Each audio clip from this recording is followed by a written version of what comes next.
Hello and welcome to Dire Bear. It's Tuesday night, so of course that means we're playing Valley by Night, River City, our Vampire 5th Edition actual play. I'll be your storyteller for the evening, Jason. And with me as usual will be Rappy playing Iola, Duba playing Walter, Sarah playing Emma, Eric playing Kyle,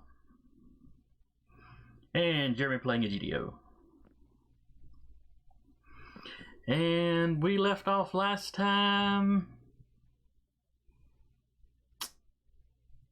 What was the last thing that happened? Was it the phone call from Rat? Yes, I do believe it was. Yes, because Emma had tried to send him, or tried to get in touch with him. He'd called her back, and she'd filled him in on the new NOS y'all met.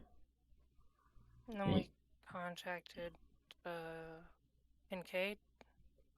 No, Miles, to follow the guy, and Miles hadn't been able to follow the guy. But Rat was meeting up with Miles, and Ada met up with Isles.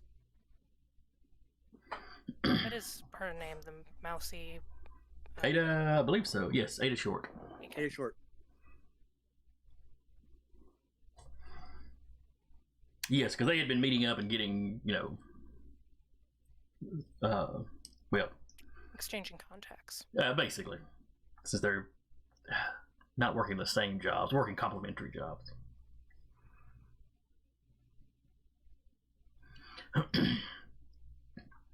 And let's see, what other excitement had happened? Kyle invaded somebody else's domain, sort of. Mm-hmm.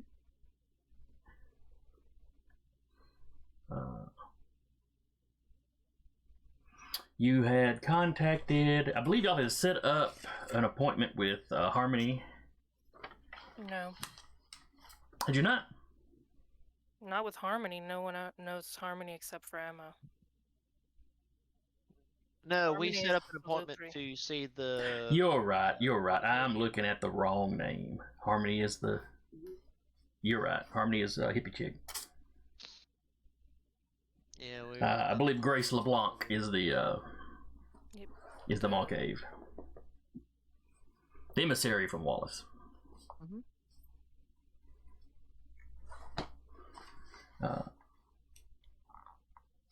And I believe y'all had set on the next night was when you were going to meet down there. Yeah. At like 11, I think. Okay.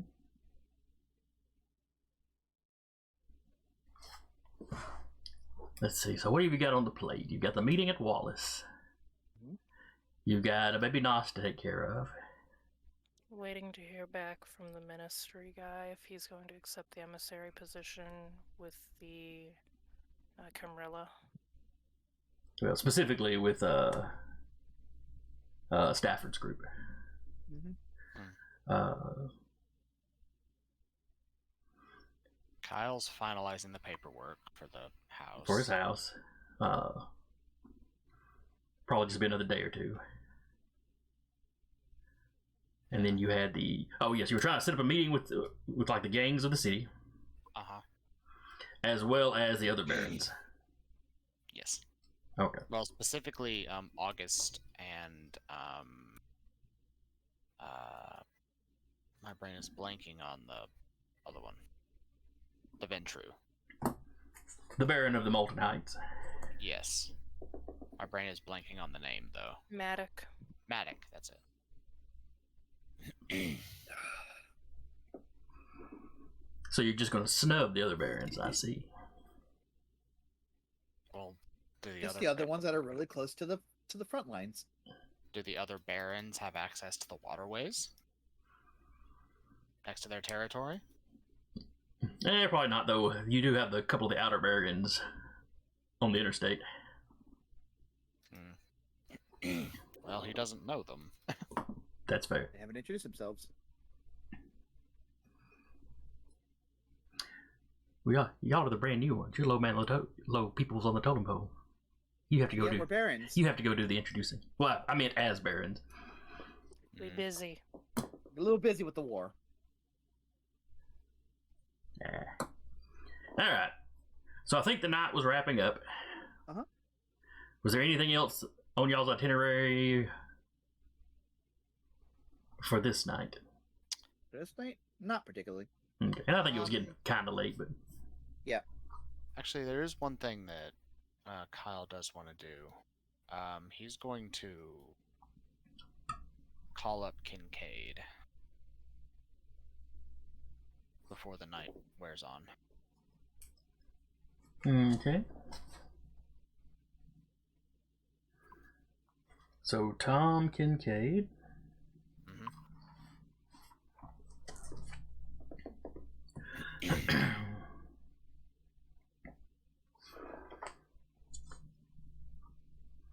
All right, give him a call. Yeah. Hello. Hey, Tom, it's Kyle. Hey man, what's up? Well, as I have a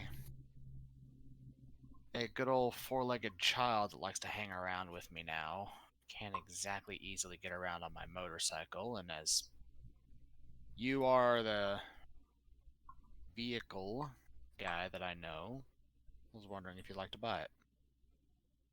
The motorcycle? Why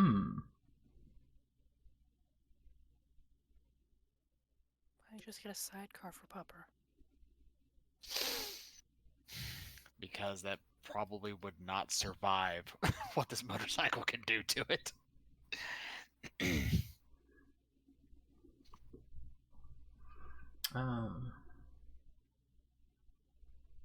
I might be interested.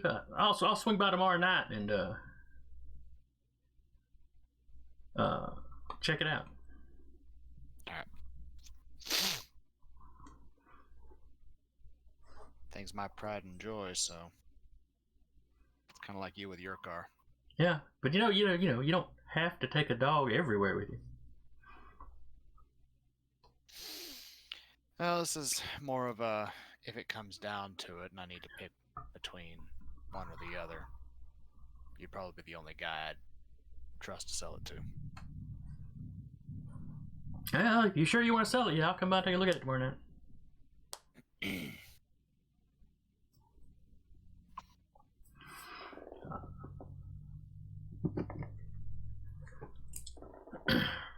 And if that is all, Yeah, that was it. okay. Basically, he's probably going to be keeping the dog around since he's in that transition between places. He can't exactly keep foisting the dog off on people. You're a baron. You can do all kinds of things. You do what you want. Yes, but his dog. You need to go knock on the mall door. Hey, y'all keeping him tonight. He better be okay when I come back. What are they going to do? Eat him? No, of course not. Alright. Y'all make y'all's ways back to your havens. That, and it's also basically him also going, this is basically the rest of what I need to just pay cash up front for this house without tearing up a point of resources.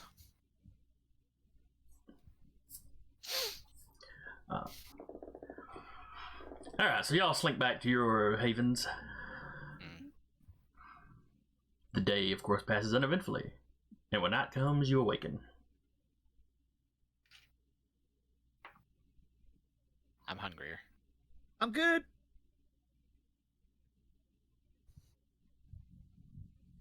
I mean, hunger 2, which is alright.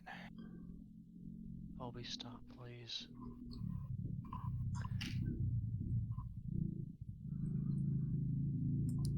Okay. Oh, goody.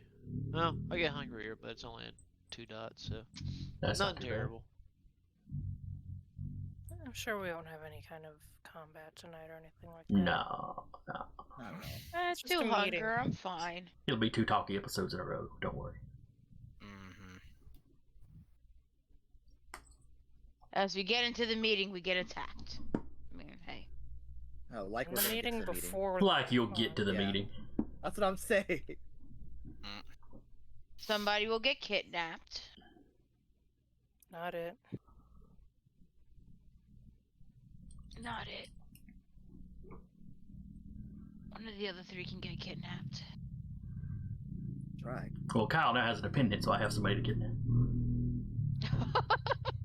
The dog gets kidnapped on the way to the meeting. That is a great way to cause some chaos, that's for sure. It's a dog catcher gone mad.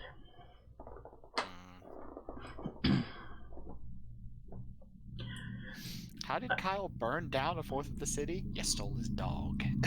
When fucking John worked on this. Well, the good news is that there's no longer any Camarilla in the city. But bad news is there's not a lot of anarchs either. Not a lot of city either. Yep. In fact, we gotta move. Let's go. The really old vampires here are like, man, I haven't seen the place this dispopulated since the yellow fever came through. Jesus. Actual historical fact. Mm-hmm. At one point, Decatur and Huntsville were neck and neck. Then yellow fever showed up. All right. So y'all are waking up. Who needs to hunt? I'm good. I'm just at hunger too. I'm good.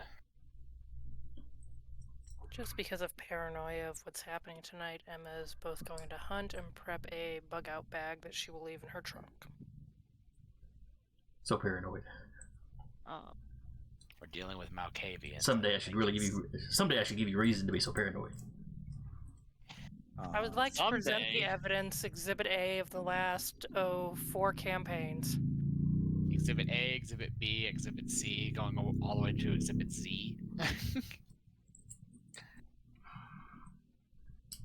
Alright, who else is going to hunt? Depends. I have to pull a card first. Oh, right, your card.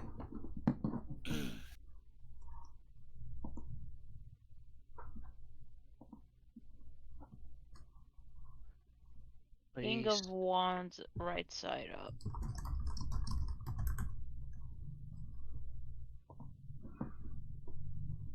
Oh, that's bright. You are starting. Never mind, I won't say anything. Alright, the King of Wands represents pure fire energy in its masculine form. Unlike the other Wands court cards, the King is not so interested in creation.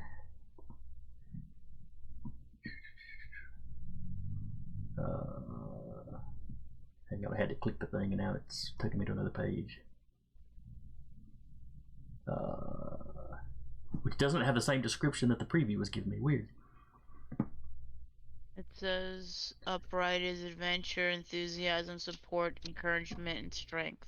Yeah, the one I'm looking at says natural born leader, visionary, entrepreneur, and honor. Weird. Well, some of those things go together pretty well.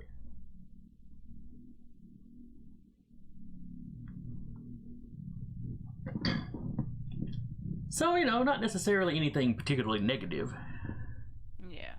other than that pure fire energy masculine thing.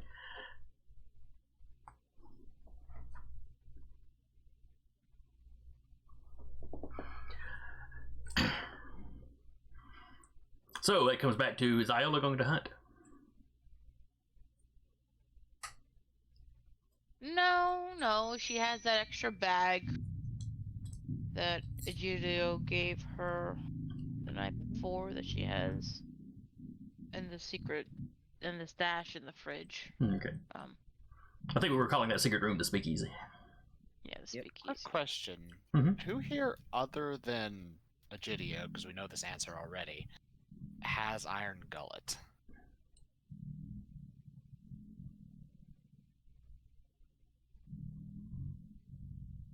I just thought about that.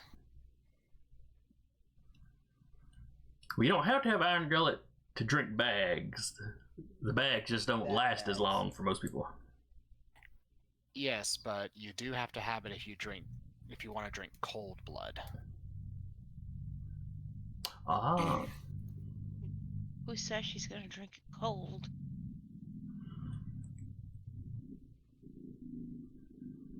I'm not sure if microwaving it would work. Yeah, I'm about to add. How would that work? Microwave it. I'm not tainting my Google history with what does microwave blood look like. Not either. I am not either.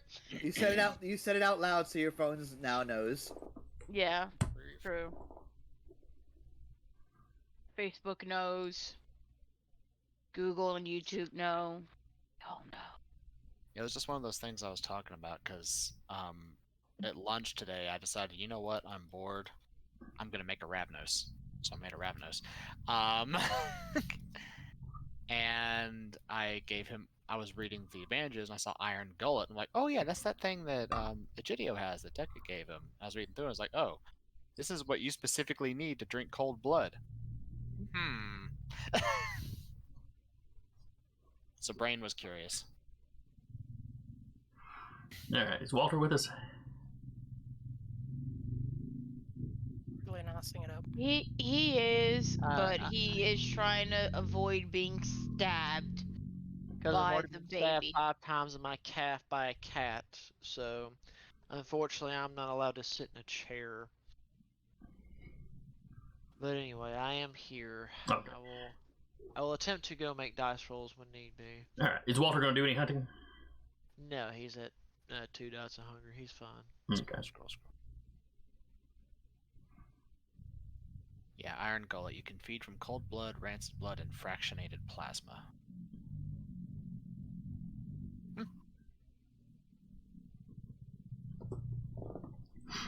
Alright, so Emma was doing some hunting. Yep.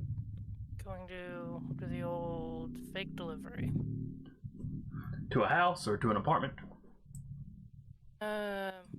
Probably apartments. Okay. Give me a roll.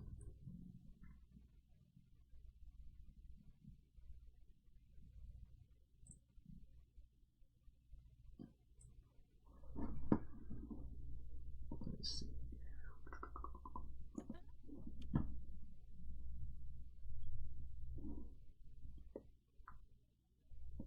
I'm making sure nothing bad happens when I have 2 of these on black. 1 second. 2 of the crits on black. Okay. It only matters if it's on hunger. Okay. Right. Yeah. Me talking while I'm muted because I forgot to check that. Yeah. As long as the crit isn't on hunger, then you're good. 7. Okay.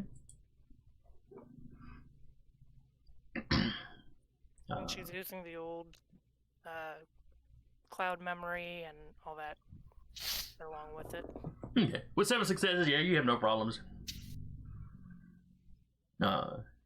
You go to an apartment. Oh, wrong Wait. address and for your burger.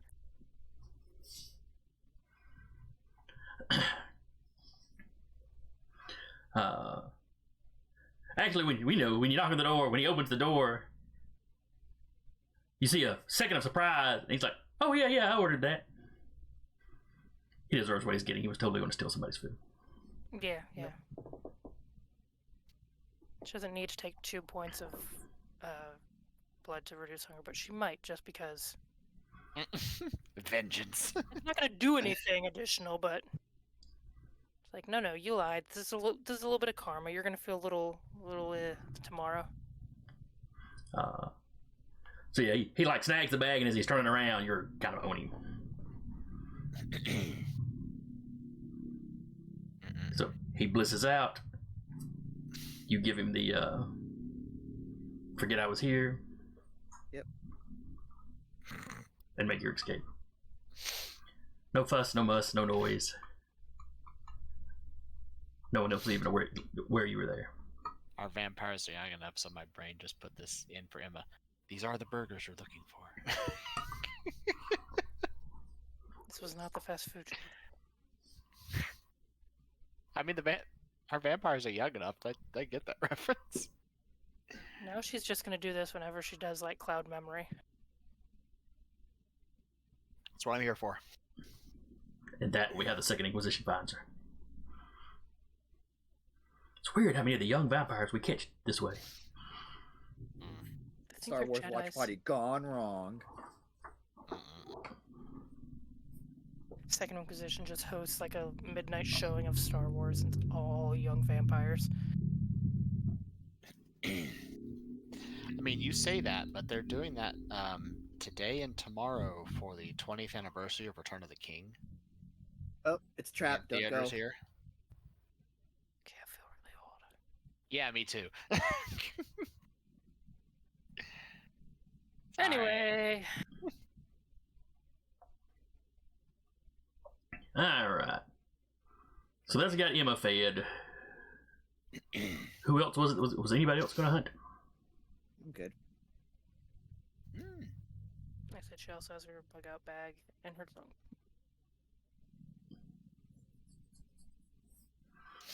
What all is in her bug out bag? Spare clothes, cash, no identification or anything like that.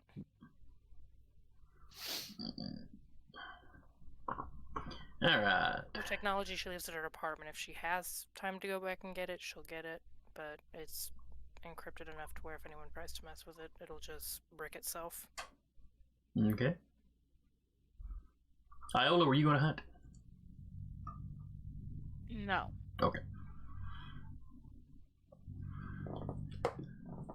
Alright, so we know Emma starts off hunting. Egidio, how do you start your evening? I actually go to check out the blood bank. Okay, you go in there first thing. It's they haven't closed down quite yet. Yeah, it's the first thing I do. It seems important. When you get there, you got a security guard standing outside. Hello. Good evening. You've been briefed on me? No, I don't believe so. I am most likely the top donor to this blood bank, and I understand that there was a commotion a couple of days ago, and I would like to look inside. Let me check with the doctor right quick. Of course. Let him know Egidio Luna is here. Will do. He steps inside. I mean, you could follow him in. Technically, they're not closed yet, but Sure. I'm gonna fall. I'm gonna like come in like as far as I'm allowed to. in the Just, foyer. like, in the little foyer area. But yeah, he steps in the back and pretty quickly him and Dr. Klein come out. Evening. Mr. Luna, pleasure to see you. Hello. I heard there was a commotion a couple of days ago. Yes, somebody broke in one of the windows, beat up one of our staff. Have you looked at any footage yet? Yes, the police have been in here.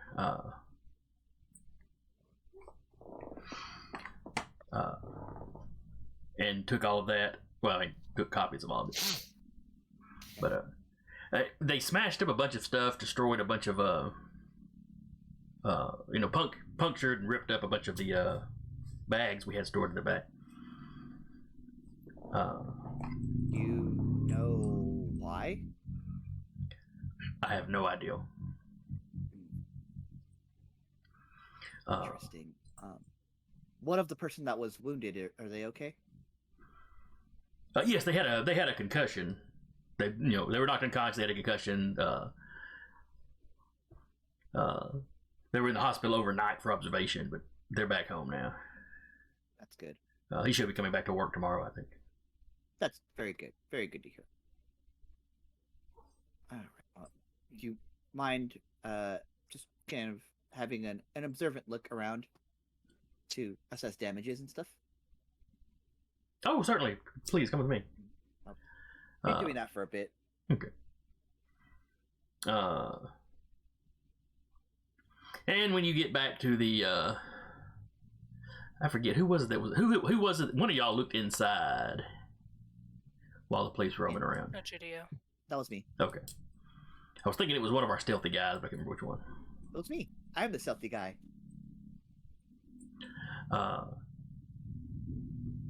So everything looks pretty normal for the most part. When you get back to the lab area that was busted into, they've got the window replaced. There's still the like where they cleaned up the frame a little bit. There's still like a slight hint of fresh paint smell. Yeah. You know, floors are mopped up, and, you know, everything's looking pretty tidy. That's good. You know, there's maybe not as many bags in the storage as there had been. But... Yeah, he'll look at him just like, very good. I'm glad to see that you are all very fast acting on this. Well, we couldn't leave the window, you know, busted up like that. Right, of course. I'm happy to see that I have I've made a good choice in my investment here. Oh, yes. As you can see, we've got some security for the moment. Mm-hmm. Very good. I mean, more than likely, it was just some vandal, but the fact that they assaulted somebody is concerning. Yes. If you wouldn't mind, I know you gave a copy of the footage to the police. If you would mind granting me the same courtesy, before I came here, I was a forensics analyst, so I think I can do my own investigations in that regard. Well, the police had a forensics team in here.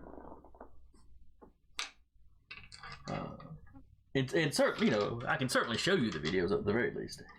Of course, I would be greatly appreciative. And if you want to try to convince him to actually give you the footage, you know, you can do that later. I just want a copy. But you know.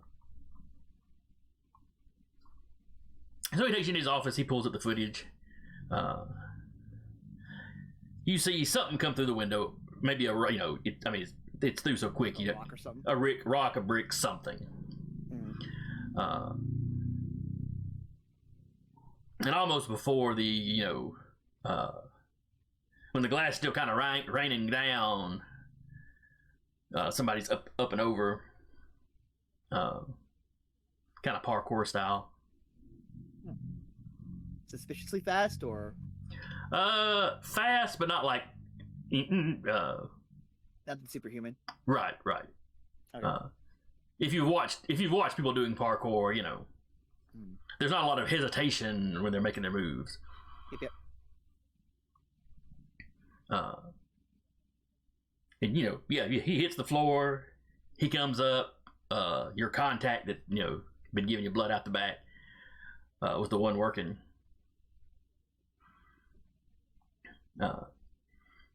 He gets grabbed and kind of head smacked down into the middle table a couple of times. Actually, we'll make that ooh as that shows up on the camera. Oh yes, when I went to see him in the hospital, it was all swollen up. Oh, that's unfortunate. And the guy's got like a ski mask on. Mm-hmm. Any notable what's it's as he's like doing whatever? Like besides he has a ski mask on, but like any interesting mannerisms, any kind of like movements that seem maybe familiar? Not particularly. Okay. I mean, he walks over, he takes out a knife, he starts cutting open bags that are on the tables. He goes, he's pulling out some of the stuff out of the refrigeration. Almost everything he's destroying, though, is bags that were marked contaminated. Specifically my stuff. Right. Interesting. Your contact has been... when you think he can get by with it, marking a few extra ones, like, you know... Oh, that one came back with COVID. Oh. Yeah. Because nobody's looking at that as overly suspicious at the moment. Right. Okay. And then he'll look at that and be like, interesting.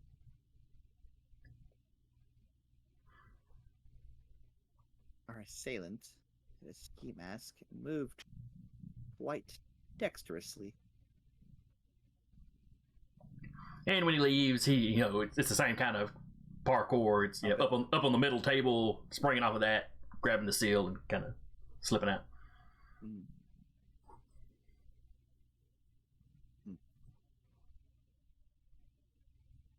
Does he take like a full like push with like four limbs before he gets onto the thing? He sort of jumps up on the table in kind of a frog crouch. Yes, that. And then when he springs forward, it's up, and his hands hit the window sill, and then he kind of pulls himself over that way. Gotcha. Very fluid. Yeah, suspiciously fluid, but very well. Well, for those in the know.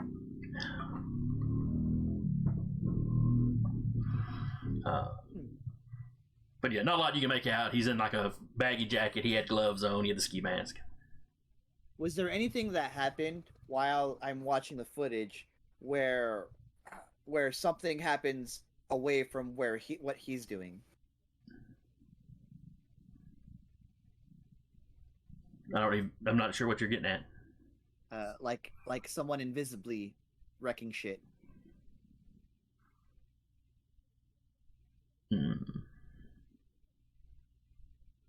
No, you don't see anything like that. Okay. Cool. And I think Egidio will finish looking at it and go, our assailant seems to be quite a dexterous individual.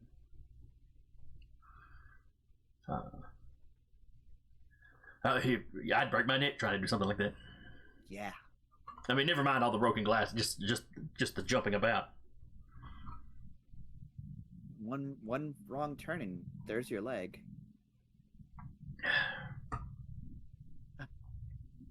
Well, I have a feeling I will encounter this individual sooner than later. I have a knack for this sort of thing.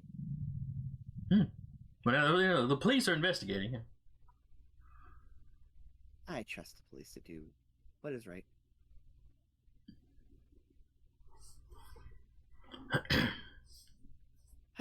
Well, I think that is all.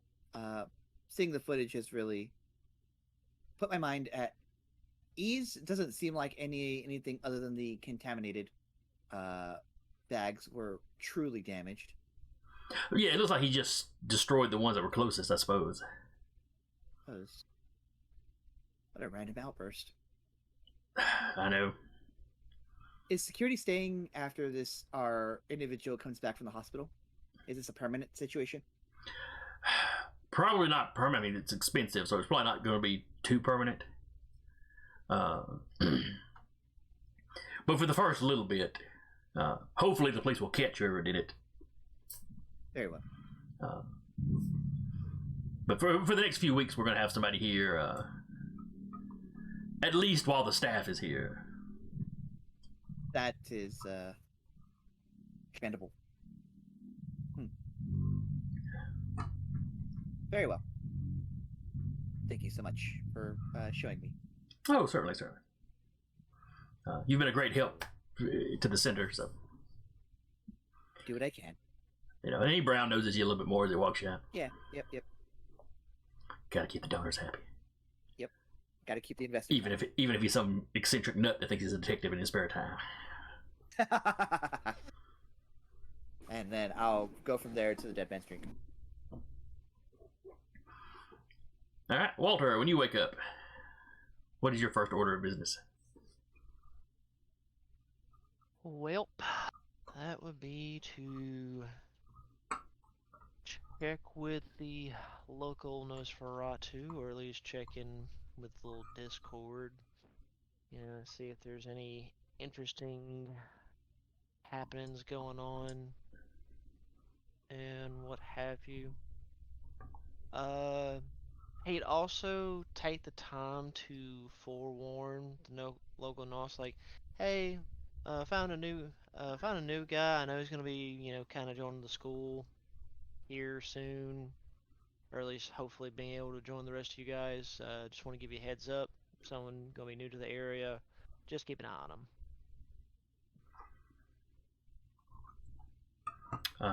You get a couple responses back. What's his name? Where's he from? And, he quickly puts in, he's like, Sam, sometimes people call him Sammy. He person does not remember, but Walter would rattle off, the general gist of location. Molten. Yeah, he'd let them know that he was from Moulton, that he was in a very stressful situation, and had to and wanted to change locations. That's a shame. Yeah, he hears the school in Molten can be a little stressful.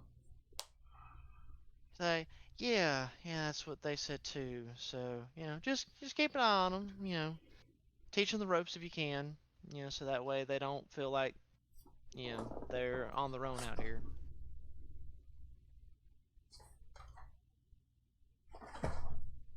Yeah,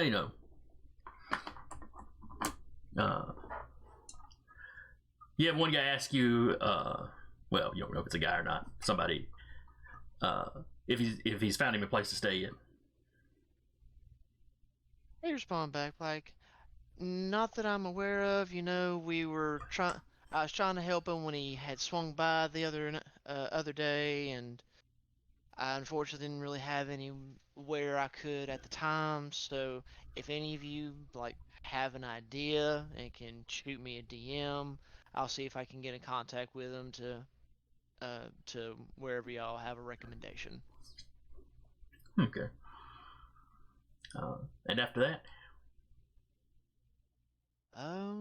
But if there's no other interesting news or whatnot, he'd wait, maybe take his time a little bit before heading to the Deadman's drink. Of course, Okay. Try to wait till sun's a little bit more down, not necessarily as bright as it is up here in the wonderful Huntsville, Decatur area as it is at this time of year. Yep.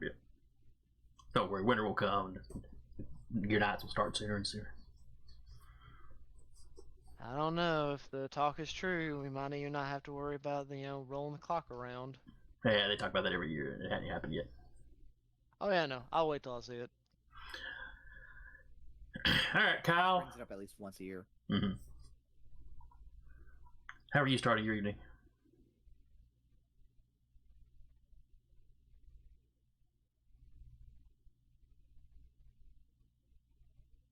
I think you're muted. Starting the evening muted. Load up the motorcycle and tie it down in the bed of his truck and drive the truck to the Deadman's drink.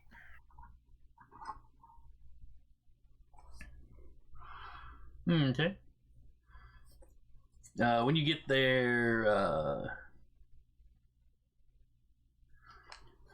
Zeke is there.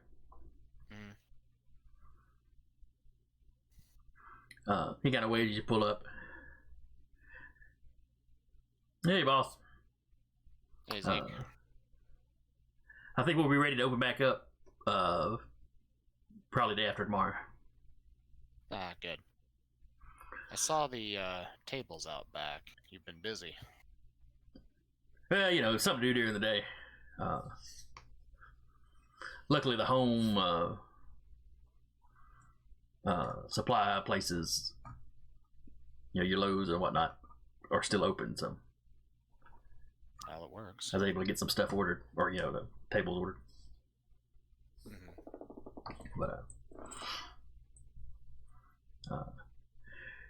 But from the sound of things, we're gonna have to be concentrating on the drive. Like we had discussed, possibly doing. We'll have to concentrate on our drive-through business. Whatever brings the money in. Yeah, we're probably gonna take a hit, going through this, but Yeah.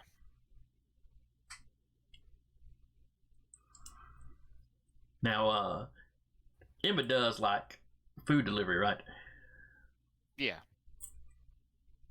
You think she'd get in trouble if she handed out flyers when she did that?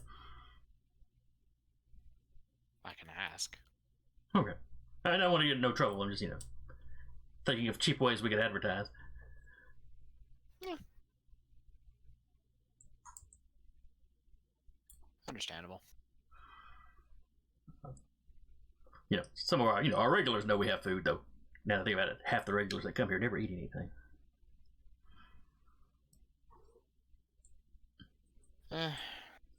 I imagine they probably eat before they come here, and they're just here for the drink and the atmosphere or the people they're meeting with. Mm-hmm.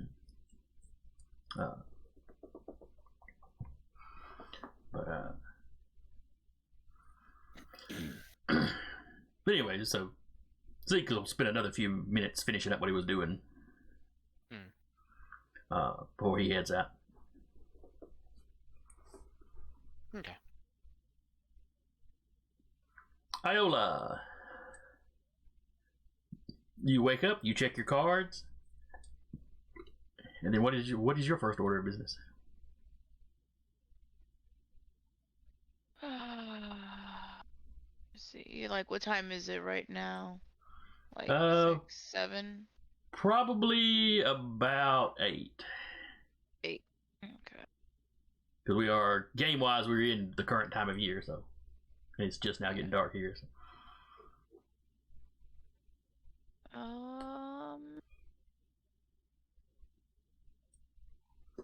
Think probably just head to the Deadman's drink.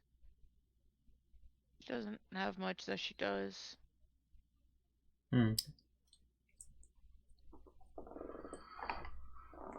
Alright, so you're walking up about the time Zeke's leaving, probably. Mm-hmm. You know, he recognizes you, he waves.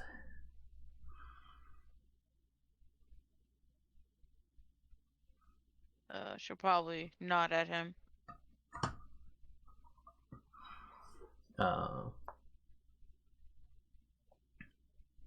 Walter, you'd have probably gotten here a few minutes ago as well. Truthfully, probably everybody gets there. Emma's probably the last one to arrive. Since she had to do a little bit of hunting. So by 9 o'clock, though, y'all are probably all there.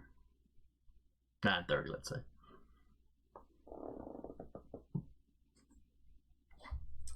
And you have the meeting with the Wallace Barony. At, was it midnight? 11. 11. Zeke wants to know if you can hand out flyers while you're doing food delivery. I mean, some of my food delivery involves also catching a bite, but to the people I'm not imbibing from, I'll hand it out. I appreciate that. Just slip it in the bag.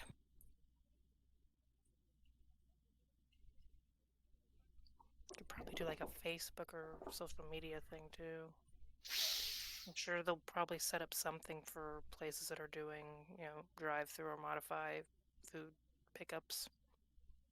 Maybe run a special for like families or something.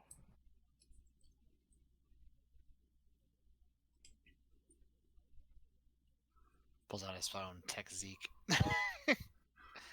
Just like Zeke, I just came up with a great idea by myself. I worked in retail and food when I was in college, so yeah. He basically just texts Zeke and say, "Hey, so Emma said she'd just slip it in the bags, and also had this idea." And he mentioned the Facebook idea because me being Facebook illiterate, because I don't have Facebook. I doubt Kyle's got it either. Yeah. So it's like, look at setting up online ordering. If you guys haven't already, it'll make it easier for people. Ferries that message over to Zeke.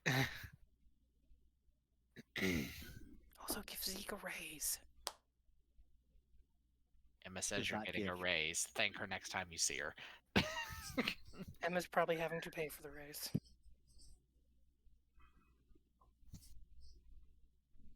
By delivering flyers. Kyle is falling into the pattern of the favor system, despite all his protests about it. If you don't call them favors, are they truly favors? Yes.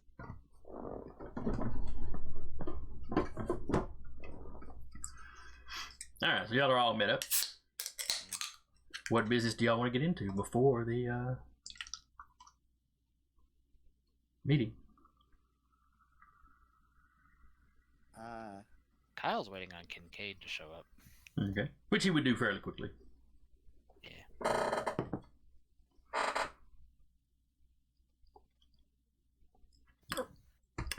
Before he shows up, though, you have a car, a GDO for sure. I know recognizes it. Actually, most of y'all would probably recognize it. Your ministry friend drives around in it. Ooh, neat. Well, mostly he rides around in it. It's usually his other. He usually has somebody driving it.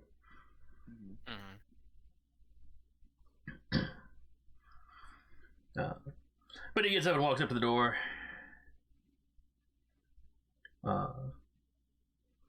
If y'all are sitting in the front area, he waves and checks to see if the door open. Door opens. Hello, Barons. Hello.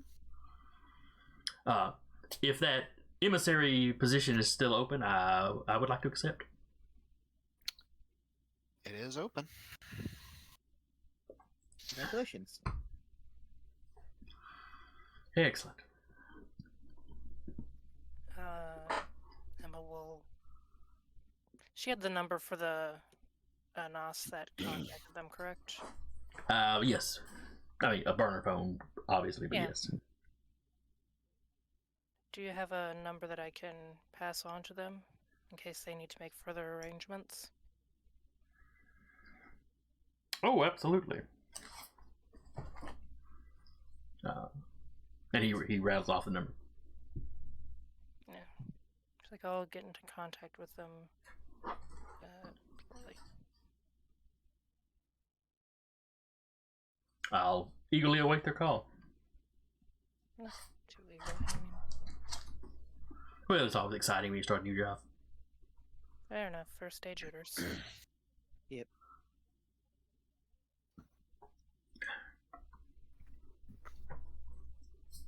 Probably just step outside to call. Well, no. She'll just like, no, we're just sitting around killing time anyways. Dials in the number for the NOS emissary. Okay.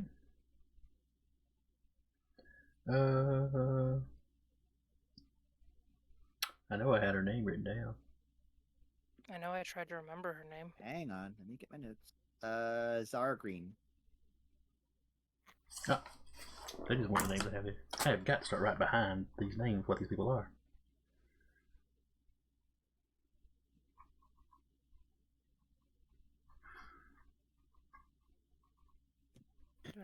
Zara. Oh, yes. Is this Miss Emma? Yes. I believe I have a candidate that we've chosen for the position we spoke of earlier. Ah, excellent. Would you like me to provide you their contact information? Or That do you would want to be arrange a lovely. meeting? Uh, Okay. I will, and she'll rattle off the number. Also, may I ask a question? certainly, certainly. Since the last time we spoke, several events have happened in the area. Would you happen to know anything about Yes. that? I've certainly seen the news about the bar. You can understand my displeasure. Especially considering the conversation we had. Yes, that it was very unfortunate. How can you put this on the phone? I'm sure we can speak of it more in person. My employer was very upset about it as well. Understandably so. It's unfortunate when things happen without them knowing. Yes. I look forward to conversing further, but I'll let you get back to your evening. I'm sure you're very busy. Well, I am the I actually wouldn't use the word emissary on mine, probably. Assistant, administrative assistant. But I will be the person keeping in contact with you, so I could come speak to you in person tonight if you needed me to. Unfortunately, we've already have previous engagements, but we could arrange a meeting in the future. Absolutely. You have my number. Just send me a time and a place you'd like me to show up. Of course. And you have the contact's number. He's very eager to get started. I will contact him once I get off the phone with you. Thank you very much, Miss Green. And she hangs up. And it's just a minute or two later that your ministry friend's phone rings. Oh, I need to take this. Enjoy. And he just goes over to the corner. It's, one of the corner booths, kind of, flicks it open and you hear him start going back and forth with it. When do we want to arrange that meeting? I mean, let's see if we survive this meeting first, but, Yes. Baby steps. This is already one of 3 I'm planning, and now we're adding a 4th.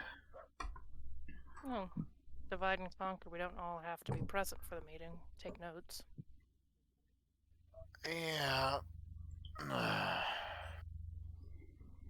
At the Or very if it's least, here, I'm you can gonna just... At the very least, I'm gonna have to be present for all of them, though. Oh, talking to her, you can always just watch the video later if we have it here. Yeah. What kind of example would that set? We know how to multitask and get shit done.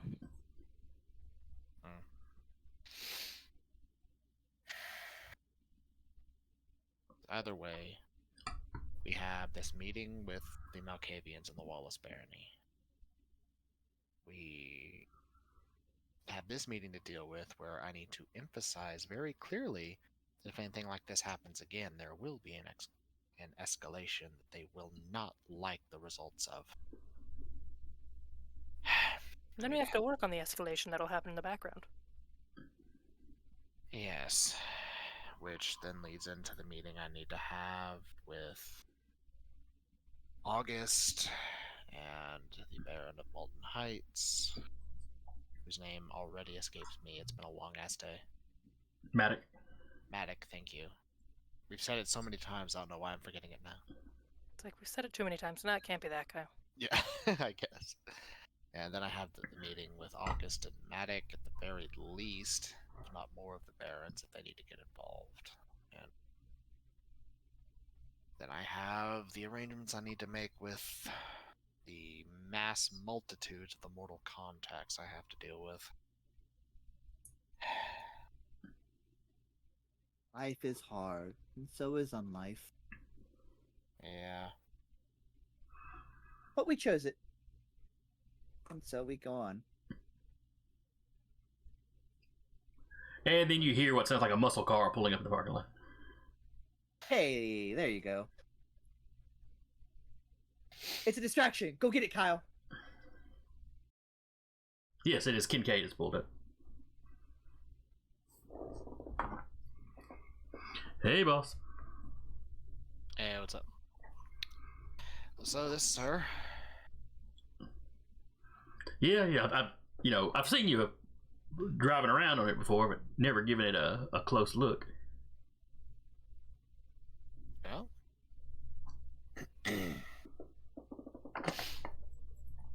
He goes over and starts looking it over. And he'll open up the back and It's like one hand lifts the motorcycle down. at least 2.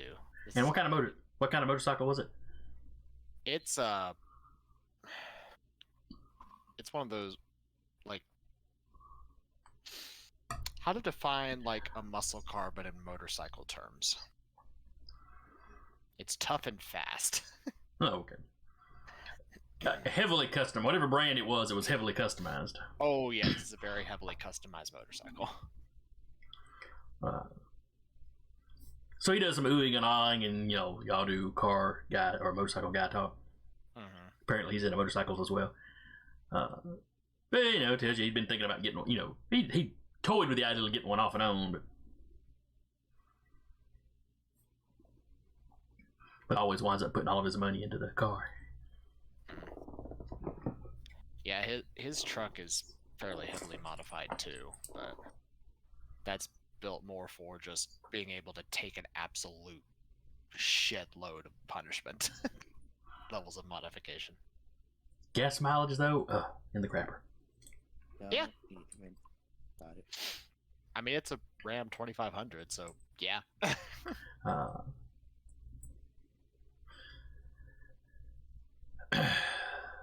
So he gets around to asking you how much you want for it.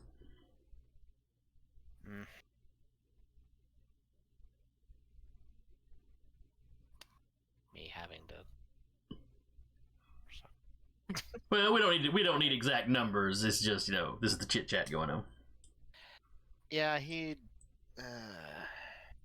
Let's see. Averages. List off average number. Yeah. Probably average for. I don't know. All right. Anyway, there's a little bit of haggling. Basically.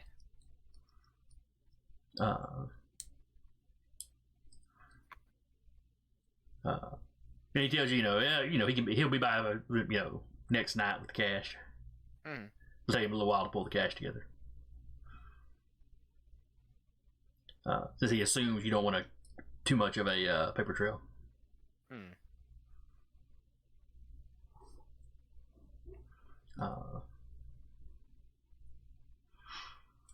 But anyway, y'all come to an agreement and handshake on it. And then he tells you he's got to go get to work.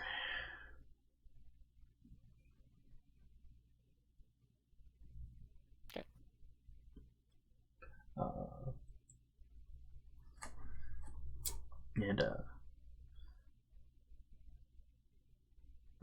So yeah, he takes off. What are the rest of y'all doing in there while Kyle is out talking cars and talking vehicles and haggling with Kincaid?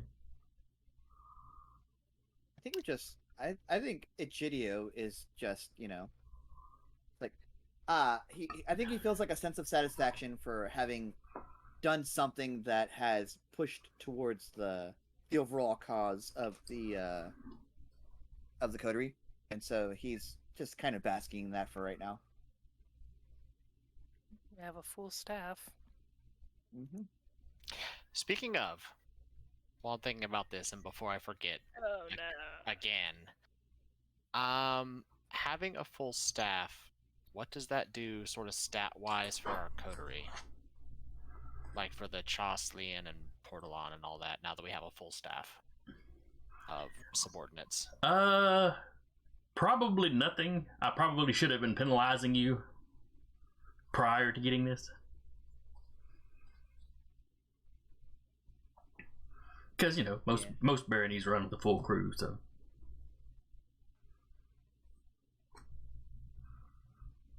Fair enough.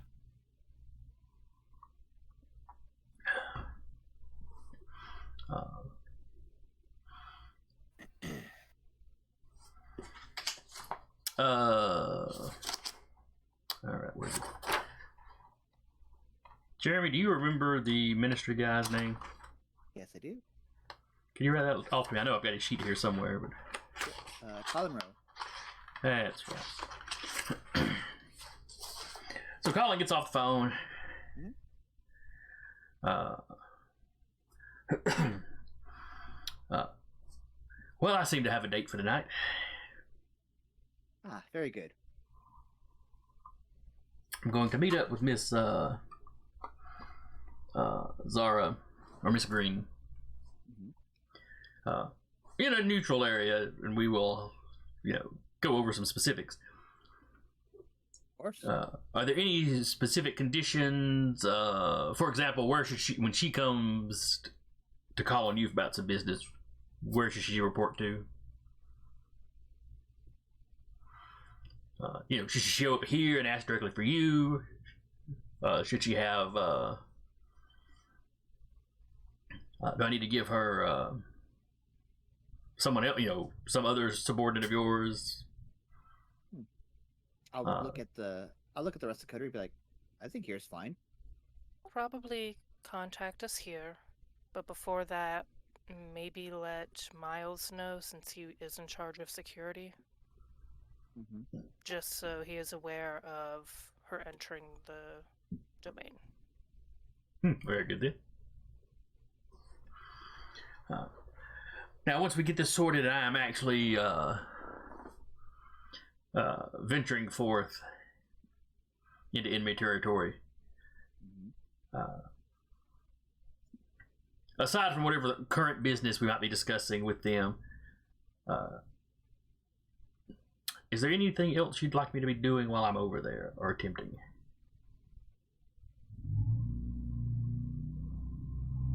I think, and I'll walk up to him, like, face to face. I think, as you commingle around there, of course you're not going to be in areas you don't need to be, but even in the areas you are allowed to be in, I think you can work exactly how best you work. I think I understand what you mean, sir. Of course. Also, we'd like to know the general temperament of the domain you find yourself in. Mm-hmm. Oh yes, I certainly assumed I'd be getting the lay of the land and reporting to you. No doubt Miss Green will be doing the same thing here. Of course. Better to say it and not assume that it didn't need to be said. Fair point. Any names you hear, of course, just pass on back. While we might not know them, there may be others that know them. Of course. Well, I need to go get dressed then. Good luck. Colin's about Egidio's build, or no? Maybe a little different. Yeah, he's a little different. No. Never mind then. Continue. He strolls out to his the car where his driver is still waiting.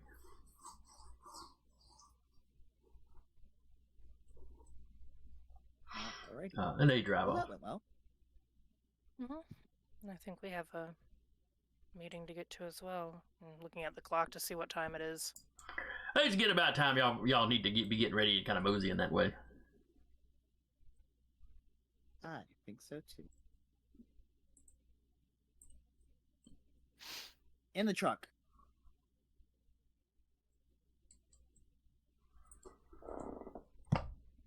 Would all of you fit in the truck? Well, yeah, because In that truck, yes. that's a fair point. It's a big truck. Yep. The big truck, it's an armored truck.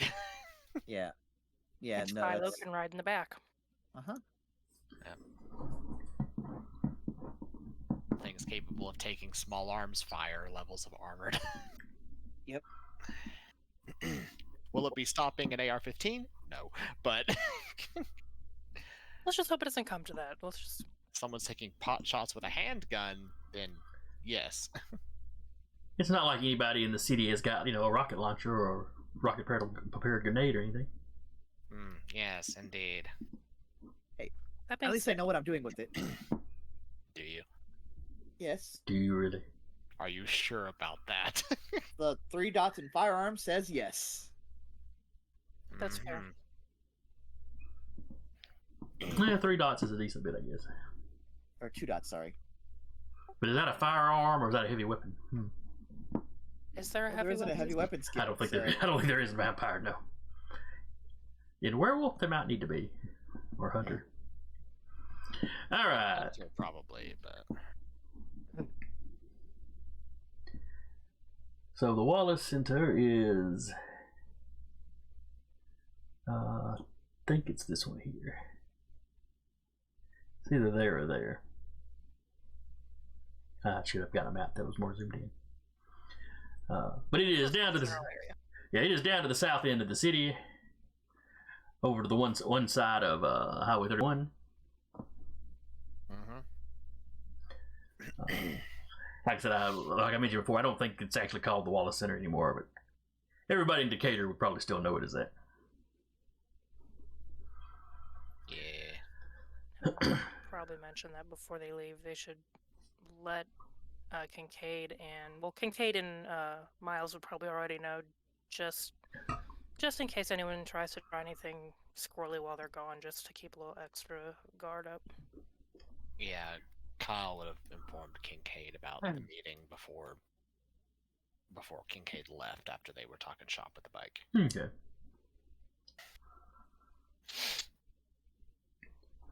Alright. So y'all head down. Y'all pull into the Wallace Center. You'd been told It's about Hartselle. sometimes kindred go in and they don't come out. Oh yeah, they told me about they mentioned that to Egidio because he went out there to do that autopsy.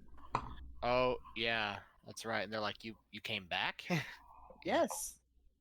You know, think of it like Bermuda Triangle sort of story. There's not everybody that passes through there that disappears. Mm-hmm. But it's enough to be concerning. It's enough that people that can't avoid going through there avoid going through there. Yeah. Well, south of here is Hartselle, and there's enough rumors going around that occasionally kindred that go to Hartselle just don't come back. Fantastic. We have to run. We don't run there. It's basically the Bermuda Triangle of the area when it comes to kindred. Got it. Werewolves. What? Werewolves, probably, or something. Who knows? Bigfoot, aliens, UFOs. Those are a thing? Probably. You don't believe in that, but ghosts, us, werewolves. Your line is aliens. My line is I was attacked and left for dead behind a mall. I've had to figure all this shit out on my own as I go. All I'm saying is like open mind and all of that. I Iola, was pretty open by the time he was done with me. Iola, as they were discussing this, whatever it is, in Hartselle, your mind drifts back to the card you drew tonight.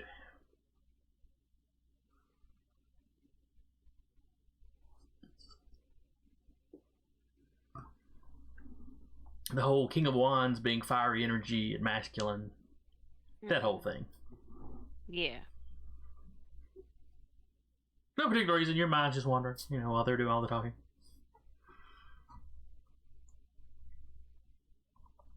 As you pull up... Oh, go ahead. What was the talking again about? What about the Malkavians? Because we're going to go see them now, right? Right. This is what the meeting is. As they're pulling in, though, they saw 3 people gazing to the south. Emma had asked what was to the south. And there was this whole discussion about kindred disappearing in Hartselle. Mm, And they don't really know what's down there. gotcha. So as you pull up to the building in the back, Grace is waiting out there for you. What was her last name again? LeBlanc. Okay. Emma's looking around, like, waiting for somebody else to take lead, because please don't make her be lead in Malkavian area. As you pull up, Grace sort of waves at you, sort of glances nervously to the south, and then back at you. That's 4 of you now. Do you say that as you're getting out of the vehicle? Yep. 4 of me? What? There's only 1 of me. No, I'm pretty sure I see 4. Have you been feeding off druggies? No, I have not. Okay. I knew someone once that liked to feed the kind mushrooms and then feed off of them. I figure my mental state's altered enough. I don't need to go out of my way to try to alter it. Yeah, he'll pat her on the shoulders like, just keep the other 3 of you in check, why don't you? Is there grave concern about the South in Hartselle? It's I'm sure it's fine. I'm fine. That sounds very confident. It's just nerve-wracking on nights like tonight. Nights like tonight? Nights when it hunts. It? Well, we're not certain what it is. But some nights we can some nights it's angry and it's hunting and we can feel that, but don't worry, it's never come north in Decatur. And don't worry, we have people gonna keep an eye out.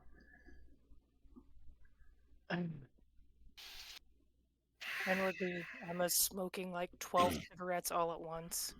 Of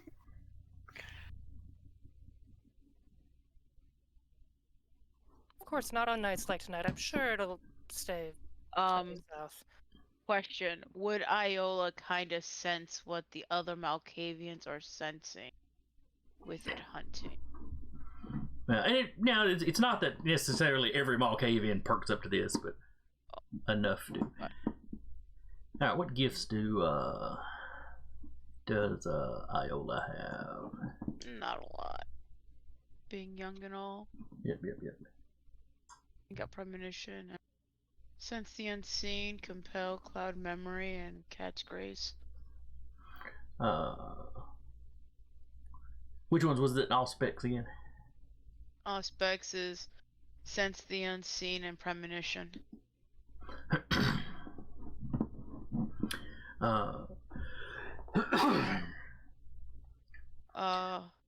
Well, with the way they're acting, she would have activated sense the unseen. Okay.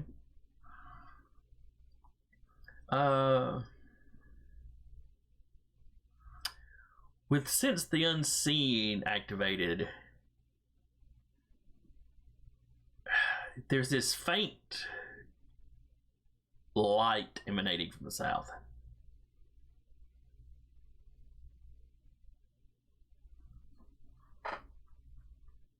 Faint light.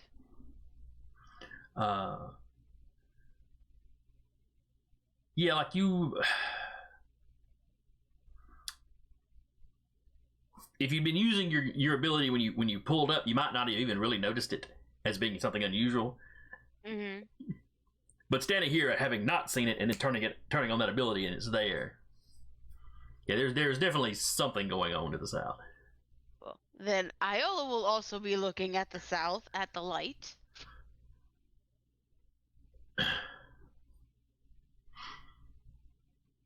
All right, now y'all's Malkavian is doing the same thing that the ones out by the road were doing. Oh, there's 4 of them now. Five. You're muted. I Who are you? muted myself. Okay. It's like 5, whatever. One of you just grab her by the shirt and let's go. I'll look at Iola and look over there. And just kind of like.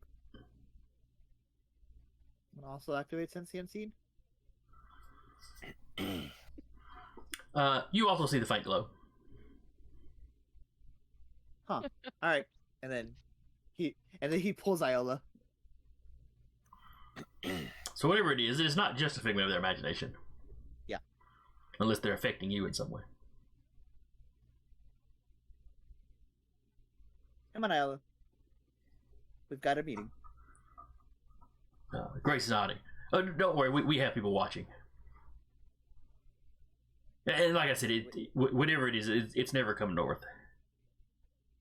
I think Egidio makes a point to look over there and go, huh, I see. Literally. Heightened senses. Does that catch anything? No, that just makes your normal senses. Figured she'd see if maybe there's an ultrasonic humming or something. No, it's just a bright light. Oh, not bright, but a light that just kind of like, wait, what's that? Type deal. Maybe we should go investigate. Be drawn to it like a moth to the flame.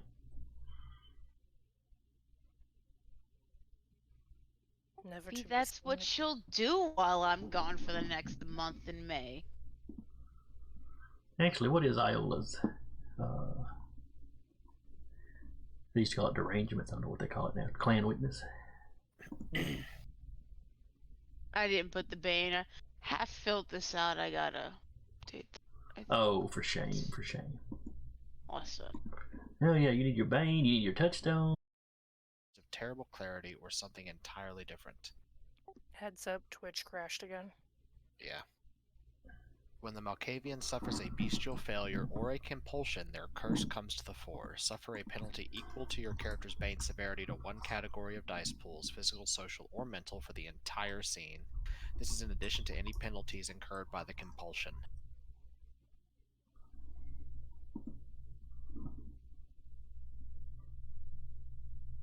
So.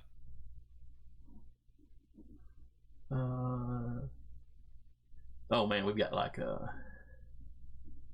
Yeah, it keeps disconnecting, reconnecting, and making new and like videos. OBS here isn't even aware it's disconnected yet, apparently, or Streamlabs, because I've still got the end stream button, not the reconnect or any of that. Oh, yeah, it's back now, but it went to hibernating, and then it did a commercial, and then it came back.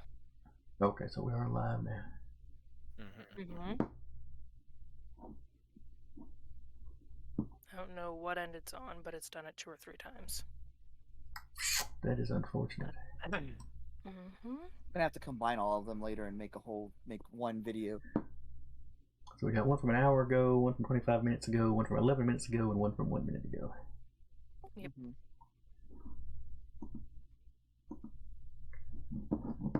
Oh well. All right, so Sort it out later. Let's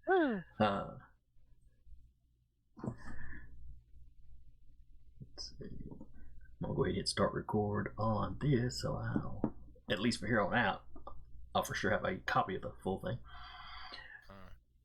All right. So Grace is trying to herd y'all into the building.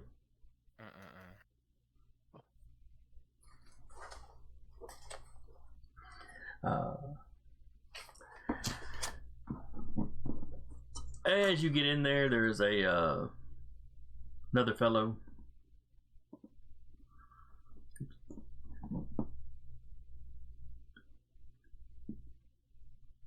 I keep running across names that I already have. She introduces you to Davian. Davian Crane. Davian Crane? Davian Crane. Davian Crane.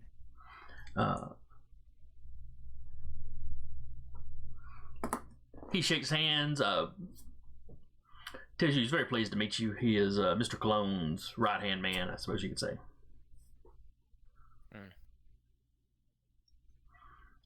He also keeps up with visitors to the domain, make sure everyone's kind of where they're supposed to be.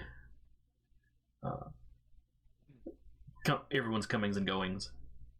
Ah, so you were Mr. Wallace, or Mr. Cologne's census taker.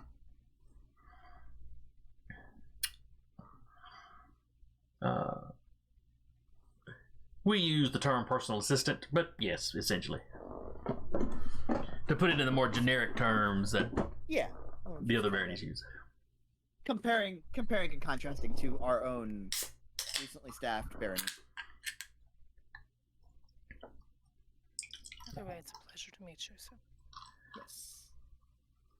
Yes, I'm very pleased to meet you. Talk around town has been full of your exploits. Fully good.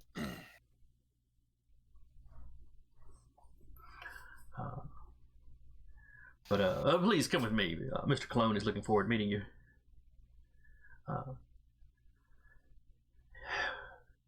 And he's having a pretty good night tonight. Well, other than that unpleasantness of the south. Well, and Judy will leave that hanging in the air as he follows. Whatever it is, stay to the south. Weird glow. Well, according to Sebastian, it's never come north in the entire time that he's been here in Decatur. Well, I suppose it's the first time for anything. It's been here as long as he has. Oh, at least.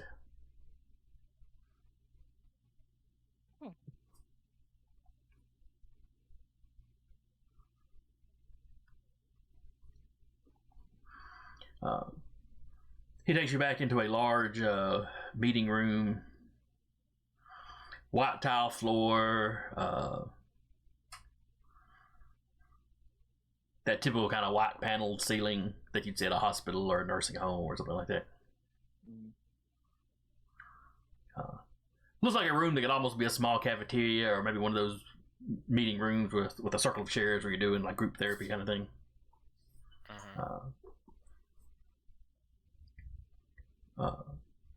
But they've got, there's a rug down on top of the tile. There's some nice couches. The furnishings are almost like someone's personal study or something.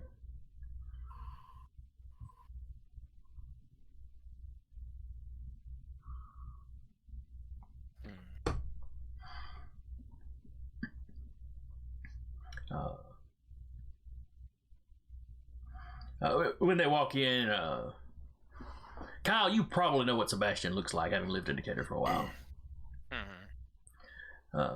You may never have spoken to him, but you recognize him on sight. When y'all walk in, he's reading a book.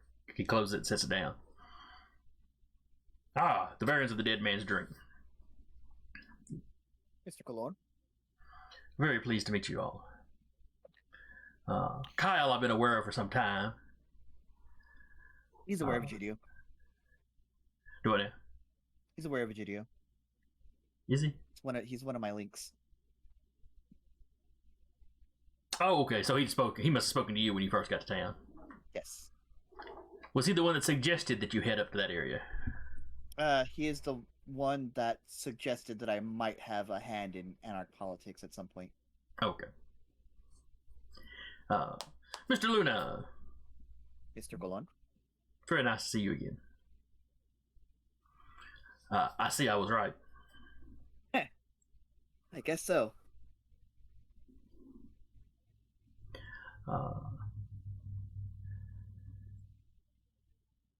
Let's see, is Walter... Well, I suppose Walter would be visible because it'd be kind of rude not to be. Kind of a faux pas. I mean, also, it's a nest of Malks, so somebody's probably going to see him regardless.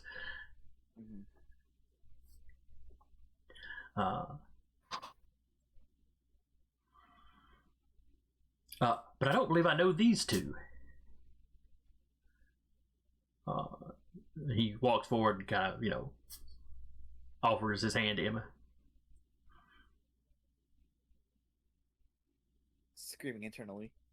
Emma, Kill Bill sirens, foghorn, screaming internally, just shakes his hand. Emma, Mr. Cologne. Oh, lovely name. Have you been in the city long? Not especially so. Maybe a year at most.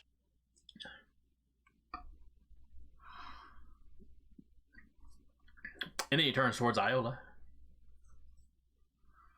And you would be? Iola.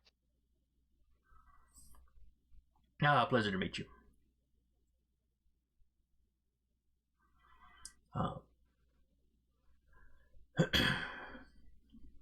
How long have you been in the city?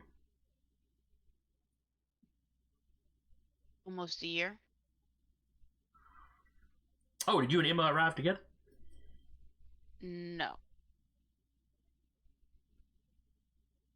Oh, okay. I'm always interested in how coteries, if you don't mind me using a perhaps out of date phrase for it, how they meet up and bind together. They all started coming to my bar. In that part of the city, your bar is a popular place to Reconnoiter. I was thinking a polite way to say meet up with kind. It's next to a blood bank. Suits my needs. There has been some talk of how that resource could be used to benefit the entire city. I am a philanthropist. I notice some people in the city are having a harder time sustaining themselves than usual. I hope you've had no difficulties. No more than normal.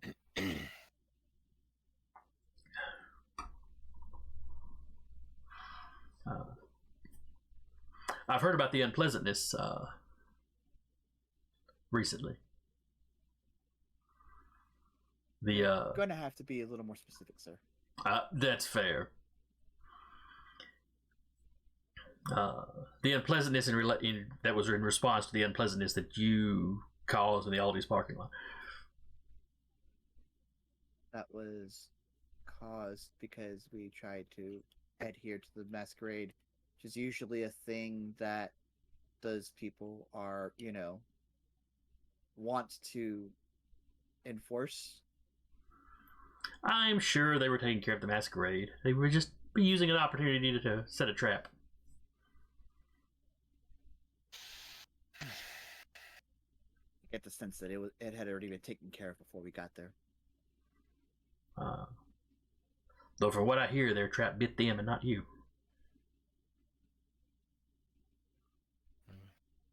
Yeah, well, When you try to trap a rabbit and you get a wolf instead. I can't say that's ever happened to me, but it would be unpleasant for sure.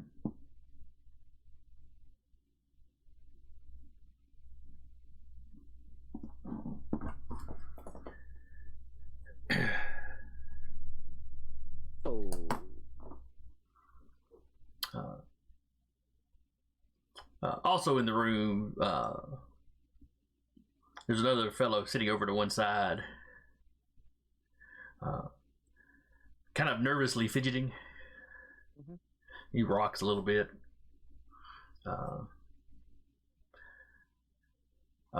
Where you've seen another person or two as you were walking back to the meeting room, going about their business, but occasionally glancing to the south. While he seems stressed out, he's not fixated like that. Okay. He's kind of intently studying each of you one at a time. Okay.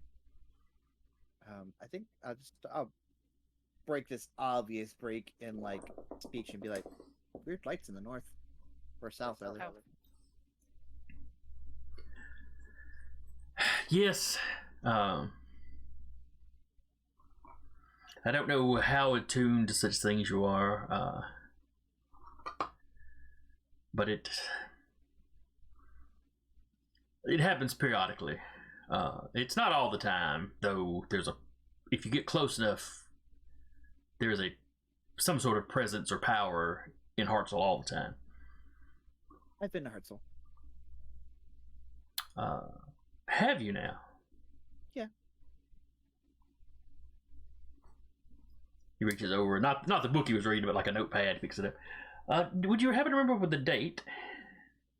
I'll rattle off the date. Interesting. I was performing it. I was completing the autopsy of the unfortunate ghoul who passed away from the hospital. Oh yes, the one that was stashed in Mr. Adams' bar. Yes. Just making sure there wasn't any foul play. He kind of looks up at you. From what I understand, that is exactly what happened. Yeah, it is. But we didn't do anything about it. Or we didn't do anything to that individual.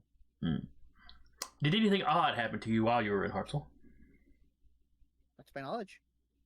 Mm-hmm. Just kind security and kind individuals doing the work over there. And then I finished up and left. You were not harassed in any way. You were not overly tense. You did not feel that the eyes of mysterious strangers were upon you. I am quite good at staying hidden.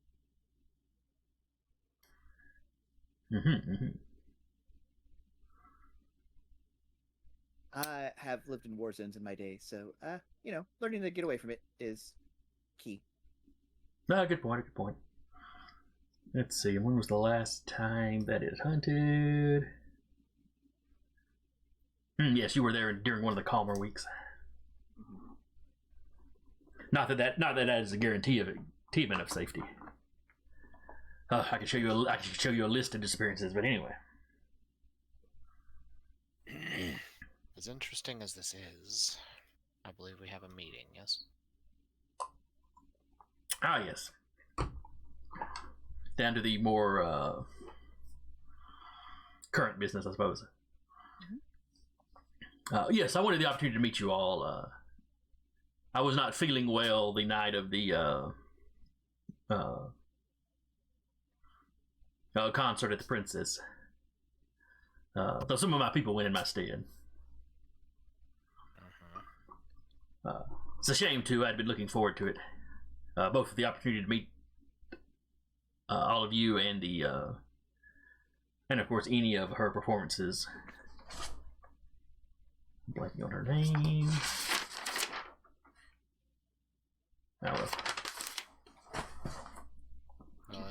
You missed us performing together then. Someone told me you were something of a guitar player. They were quite pleased with your performance.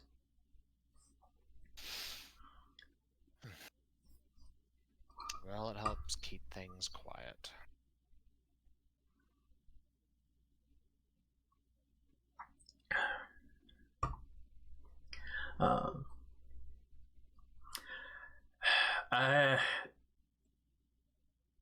I'm under the impression that your domain is going to be very important in the coming year. I wish I had something more specific that I could tell you.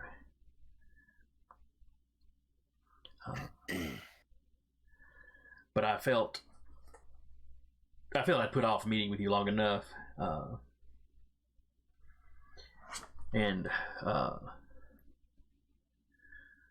Poor Rory over here, and he gestures to the fidgeting guy, has been very upset. For what? Rory, would you like to tell them? Rory kind of clears his throat,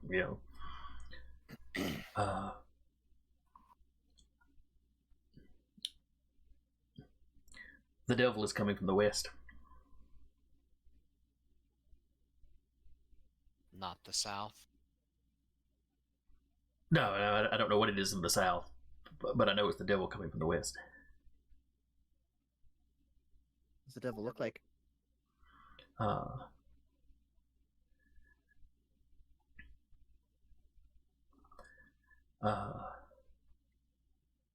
He's male. Okay. In my visions, he's wreathed in fire, but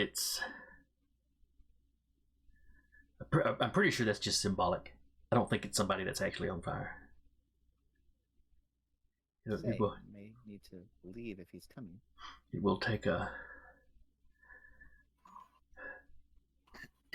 You'll need the old alliance. You'll need an old alliance to defeat him.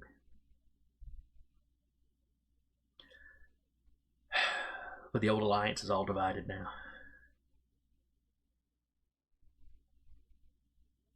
And who? What? You said old alliance. Yes. Between whom? People that have fought this devil before.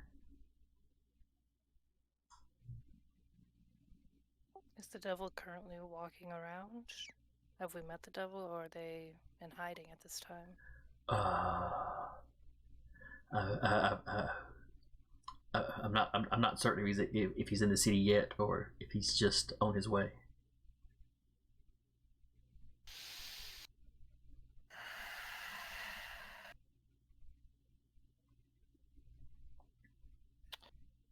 I just wanted to run a bar. Okay.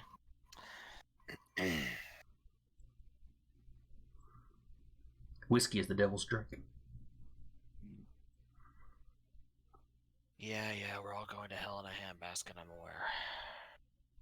Well, of course we are. We're the unliving damned.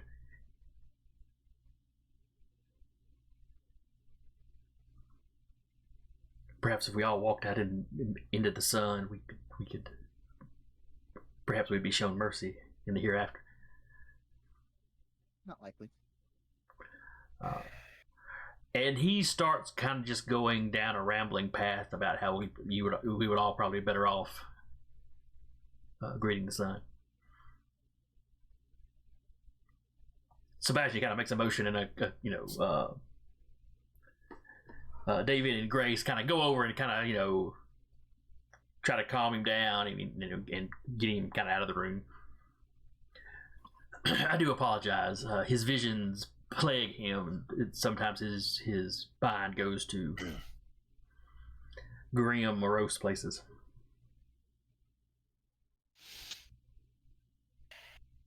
Happens I to like even him. the sunniest of people. Beg pardon? It happens to even the sunniest of people. Cologne pauses for a second, like he's trying to figure out if you made a play on words there. She didn't consciously, but if he pauses, I apologize. It may have been a bit too on the nose to the most positive of people. Yes. Despite his eccentricities, it's always wise to pay attention when he speaks of his visions. Unfortunately, they are very rarely clear. Always metaphors and symbolism. And he has trouble sorting them out sometimes.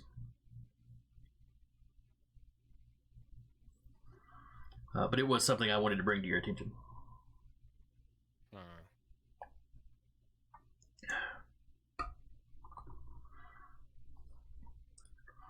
Nothing else that bears consideration and attention. We have not been able to sort out exactly what he might be referring to as the devil, of course. Just that they drink whiskey. I don't believe that was part of the vision per se. He's gone on anti-alcohol rants before. Apparently, his mother was quite big in the temperance movement back in the day. Has anything of note happened to the west of here during your time here, or even perhaps his time here? It could tie back to a past, since he mentioned broken alliances. I have puzzled about that, but to the west of here, there is really nothing until you get to Moulton, as far as kindred society is concerned. We did just have someone from Moulton. Did you now?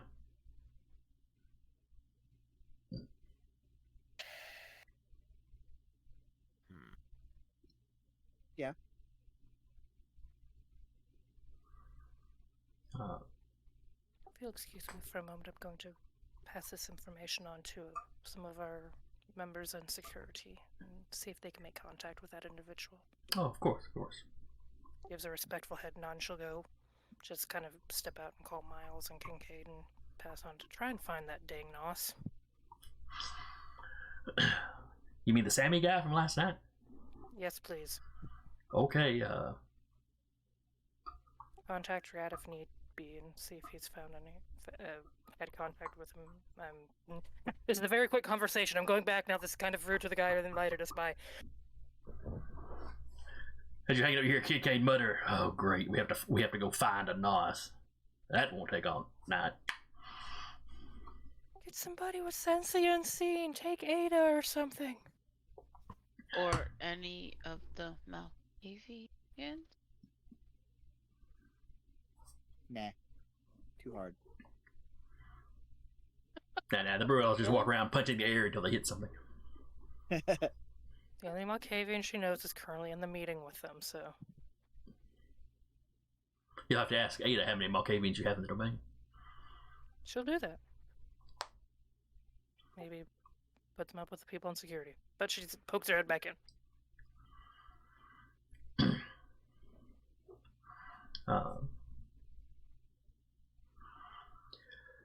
While Emma's out there, Clone goes on. Now, I also wanted to speak to you about our ongoing war. While some people are wanting to blame you for the sudden escalation, that was inevitable. It's like they don't know how us gangrel work when the pack is threatened. I would say they certainly know now.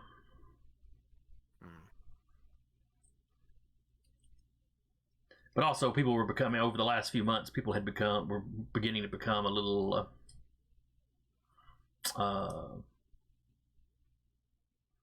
what's the word I'm looking for? Not comfortable, complacent. Complacent, thank you.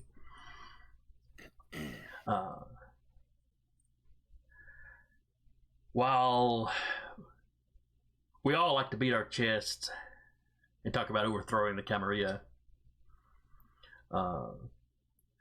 some people would be perfectly content if things went back to how they used to be.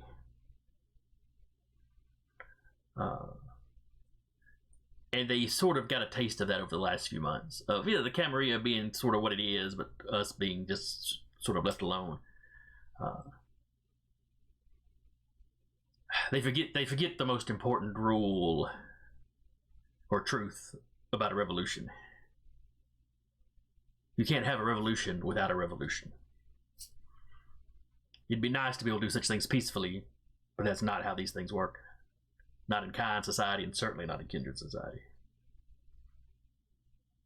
So in other words, they got used to being very peacefully going, hey, screw the man, and then someone actually went and flipped the man the double bird. And now they're mad. Yes. If by flip them the double bird you mean behead the head of the Camarilla,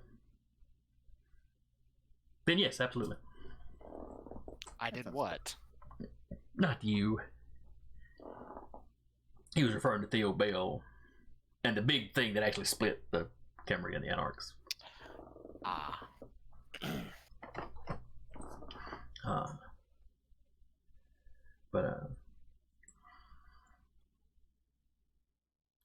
Now Matic is annoyed because he was using the quiet time to build up resources. And August seemed quite pleased. August is quite enthusiastic. Matic is dedicated, but more strategic, perhaps, in some ways. So he'll like the plans in motion. Oh? One bear into another. It's something I'm going to be talking with Matic and August, since their domains run up against the river. I mean, if you and yours feel like assisting in the matter, that would be nice. Well, depending on what the matter is.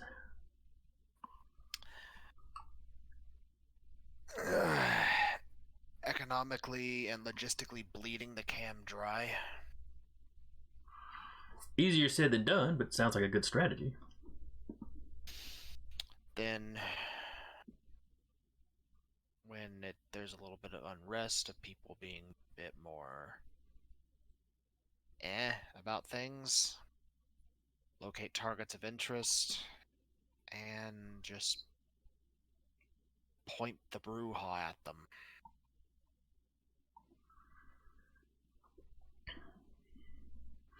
That will definitely escalate things, but that's inevitable.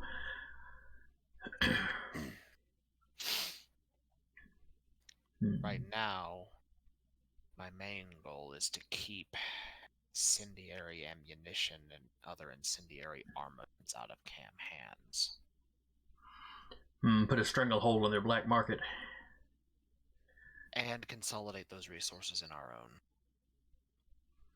So when things escalate, we have a little bit more of an edge. I would appreciate an invitation to this meeting. I feel like it'd be useful as we essentially guard the southern access to the city via the highway. After all, the waterfront is not the only place they could be bringing things in. Yes. I will admit that was my first thought, however, given how many things can be brought in via... Oh yes, you definitely want to fortify the waterfront. And between the two of them, Maddock and August control most of that. You might also speak to the Eastern Outer Barons. I don't know how to get in contact with them, otherwise I would. I could contact them for you. I'd appreciate that. In fact, if you leave contact information with me, I'll pass it on to them.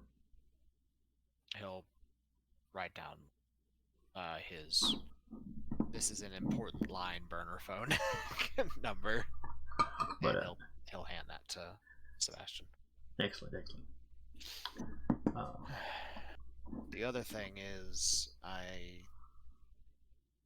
I'll probably end up being reactivating my old influence and contacts within the black market myself.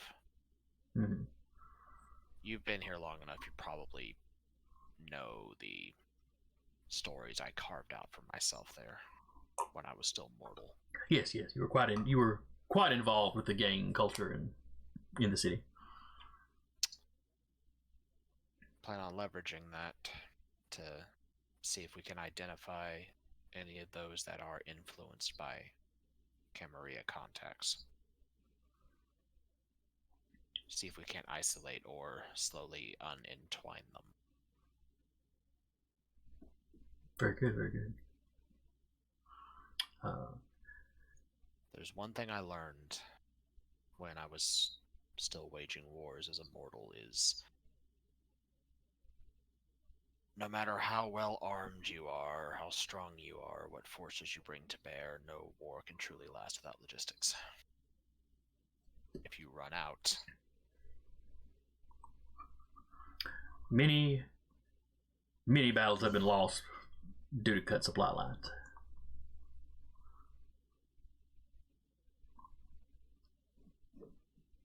Oh. We lost Rappy. What? Rappy disconnected. I'm still seeing her. From the Discord chat. Oh. Yeah.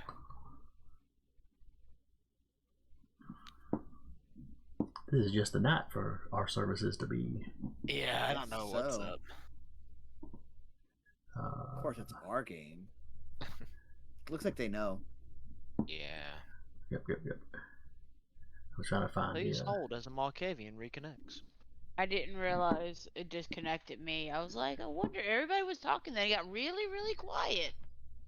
Yeah. Uh, But that's the plan for right now. Cut supply lines, weaken their hold in those northern sections of the city around Highway 31, and then drive them out. There's obviously more specifics to go over, but that sounds like a very good start. I'm sure August will be right behind. They tried to firebomb my bar. They're gonna find out what happens when I stop fighting offensively. Like I have been since this started. Excellent. Perhaps your charge will be what reinvigorates the revolutionary spirit of the anarchs of this city. I'm already working with some of the movers within my own domain. So, we'll see.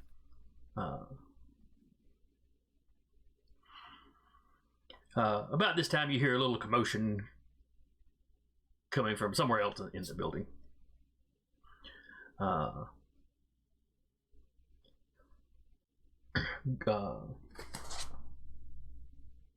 Grace comes back in. Sir, the test subject is here. If you were trying to say something, Sarah, you're muted.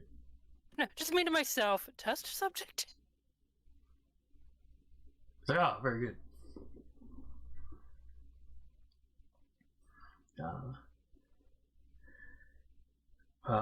He sees the look on Emma's face and is like, "Don't be alarmed. We unearthed a Camarilla.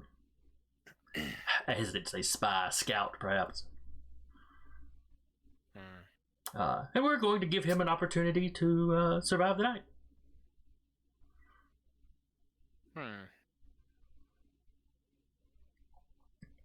We're going to put him in a car, and he's going to drive. And as long as he drives south, we will not harass him. Basically sending him to the kindred equivalent of the Bermuda Triangle. Want to see what happens. Interesting. Have you considered installing a tracker in the vehicle?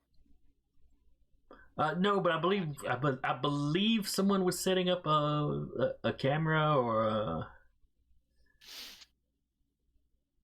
A dash cam or something similar, I assume. yes, something like that. Body cam. I forget what they said. I'm not quite up on all the technology. What was that? So you're declassing him.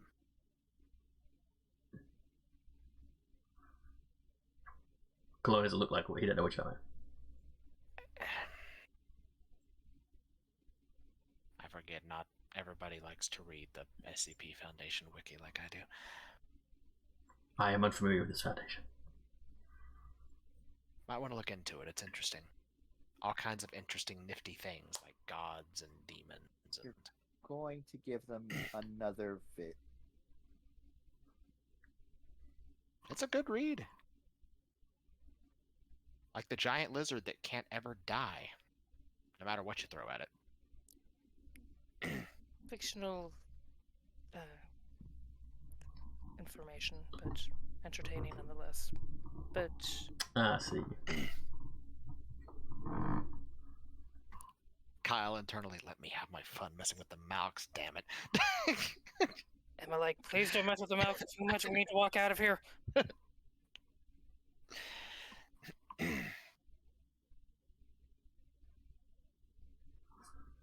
Have you had any other test subjects that you sent south, or is this the first?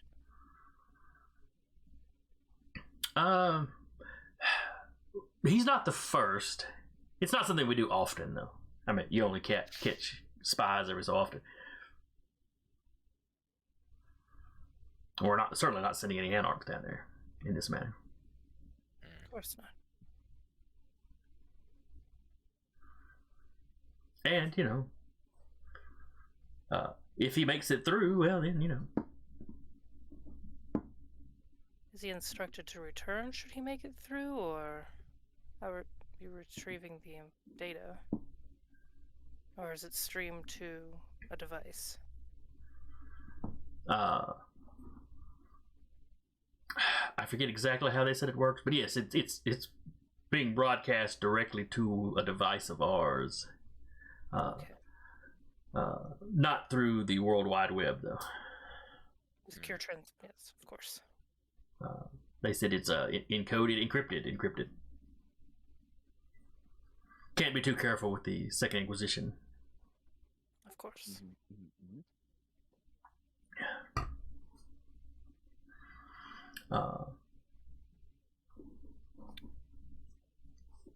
You could you could come watch with us.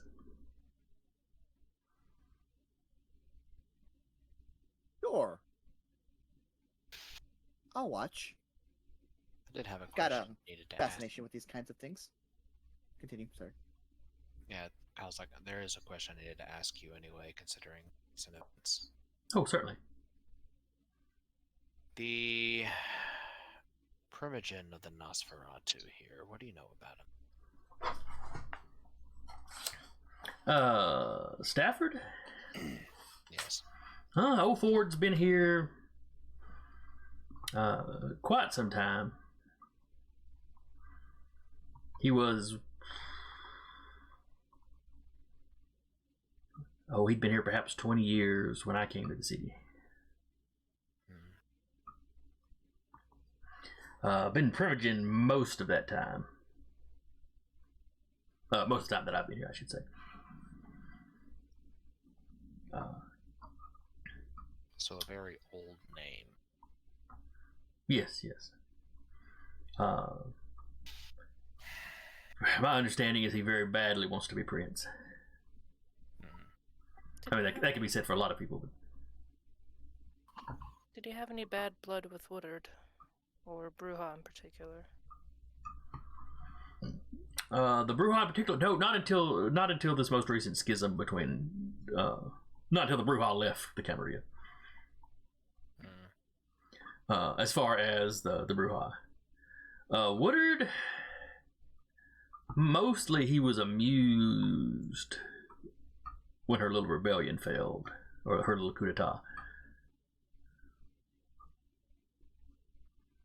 He was just sending that up there to cause trouble. Beg your pardon? There was an incident where members of the Camarilla were sent into the domain to disrupt a gathering in a rather explosive manner that was prevented. I just wanted to know if he perhaps had any ill will, more than usual, towards Bruja or Woodard. Not to my knowledge. He is his Camarilla through and through, so Just stirring the pot. So Quite that possibly. will be dealt with at some point. What does that even mean nowadays? the pot stays fairly stirred. And more meant, what does being through and through X faction or Y faction? In this city, it means everything. Whether you die or not. Where do your loyalties lie, Mr. Luna? Clearly, I'm a Baron. Just curious as to if people can't be swayed one way or the other. Most of us chose our sides long ago. That's fair. Older folk, I imagine, are stuck in the way they are. No offense. None taken. It is a truth of our people. You can even see it in the kind, to some degree. Mm-hmm.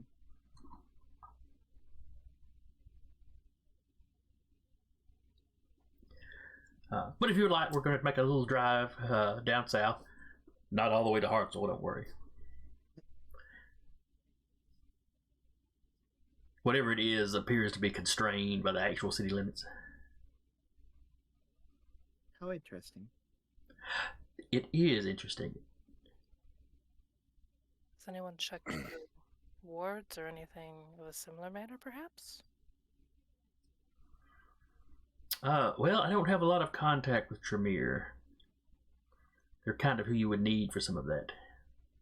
I know an individual who's probably going to get a lot of business at this point. If you want to explore that through line. I've had bad experience with Tremere. That's fair. On the other hand, you need a specialist for a specialized job. I shall consider it, Mr. Luna. Okay. If nothing else, they wouldn't have to know that you were involved.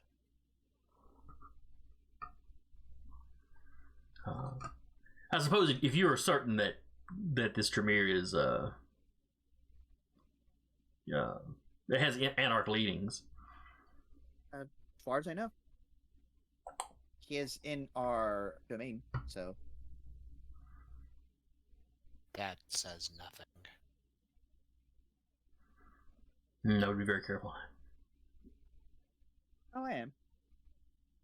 But And all that. with the fall of the pyramid, there are many Tremere that have tried to go off on their own.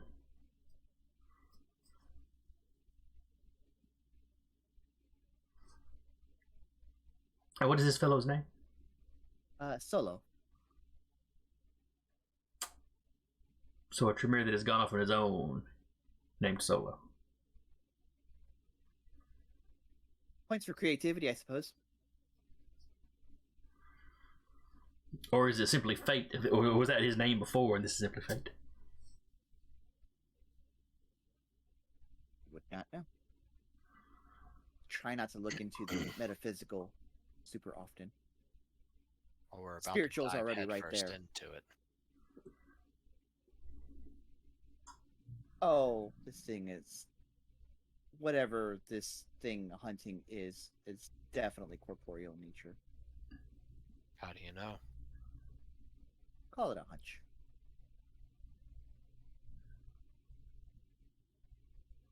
Well, let's go see, shall we? Of course.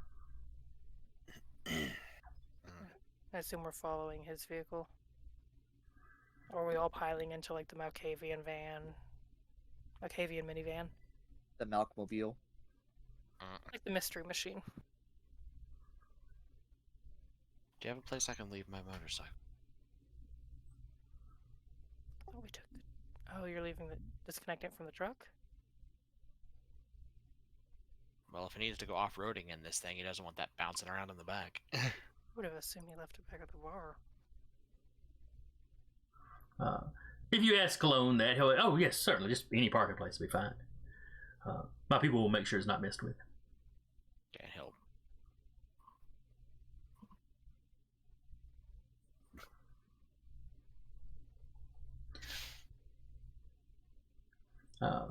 So y'all load up, y'all follow him down. You travel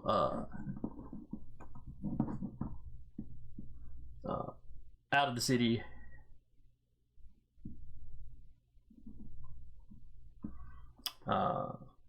Over a little bridge, down a couple of up and down a couple of hills. Oh, there's grandmother's house. No, seriously, the road between Decatur and Hartselle. All. Anyway,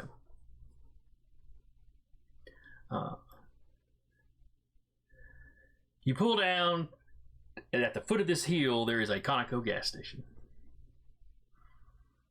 Everybody pulls in there. One of the Malks walks in and talks to the person working in the gas station, Hawks. who wanders into the back.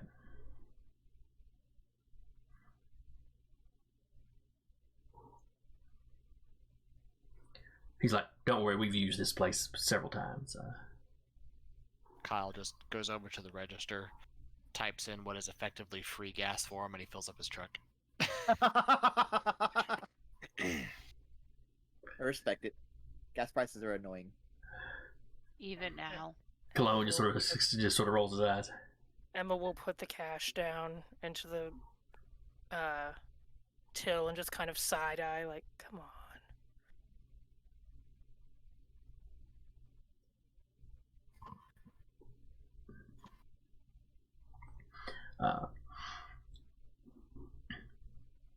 He goes, I suppose he wouldn't notice. But the security, their camera should be turned off at the moment. There'll be a gallon discrepancy, I'm sure, so this should cover it. But so they take one of the vehicles. They have a kindred chained up. Does he look familiar at all? No, you don't recognize him. Okay. Kyle's over there just as he's filling up the gas.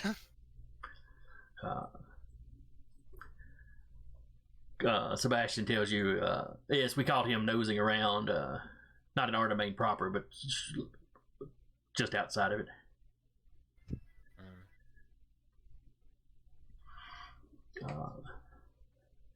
And the guy seems pretty surprised that they're letting him go and like giving him a car. Should be your first clue, buddy. When they tell him about the driving south and he realizes where he's at, he brings up the Hartselle. You know, the stories about Hartselle. He doesn't sound like somebody that believes them, though. And for something he said, you realize that he's actually originally from Madison. Ooh. Which is also, I believe, where the recent Tremere that is coming into town on the Cam side was from. Mm-hmm. Or was he from? Don't quote me on that. I'll have to go back and double check. What direction is Madison from their location?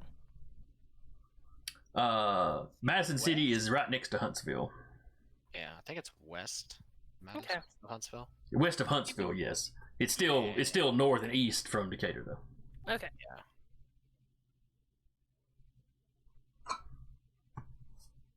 Love how it's like, what direction is it from Huntsville? West and north, technically? Because Huntsville is just a giant spider web of a city. That is which is slowly encircling Madison City. Yeah, it is, actually, which is hilarious to me. That sounds like San Antonio. Till eventually, you just, in the distance, hear, om nom nom, and then Madison disappears. Decatur's done that to a few of the smaller communities. Yep. Mhm. In fact, where y'all are sitting at now at the Conoco, just past the Conoco is the Decatur city limit. Mhm. A handful of yards past that is the Hartselle city limit. Mhm. And Decatur city limit literally just snakes down the highway. That Conoco was literally put there because it was technically in Decatur, so it could sell alcohol to everybody in Hartselle when Hartselle was dry. Yep.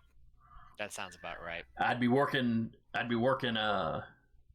Kroger, and back when I first started nights, and every now and then I'd see one guy walk by my aisle down to the supervisor. I was like, "Yep, it's time for a beer run," and they'd run down just before 2:00 when this place closed to load up for the next day. Amazing. Yep. Modern problems require modern solutions. Yep. Hartselle went wet a while back, but the Conoco's still there, so apparently they've weathered the hit. But anyway, so you see one of the Malks has got the looks like a tablet with like a larger antenna attached to it, sort of thing.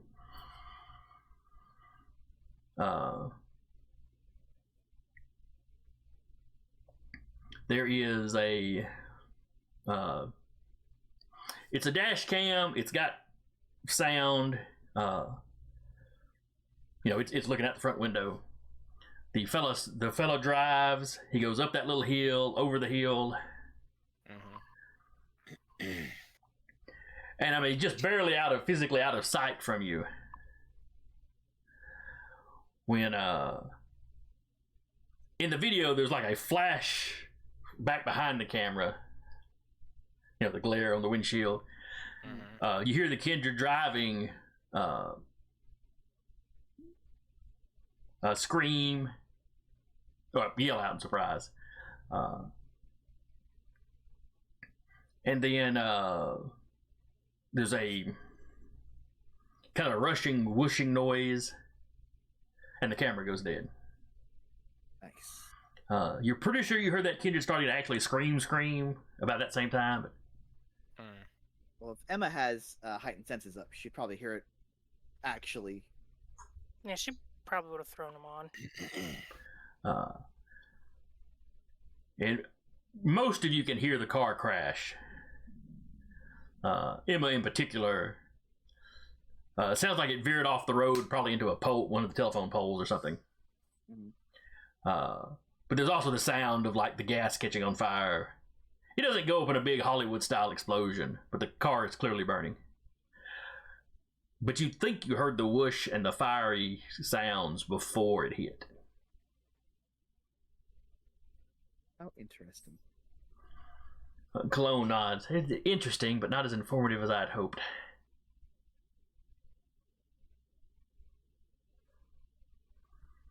whatever it was seemed to come from behind him. Well, behind the camera at least.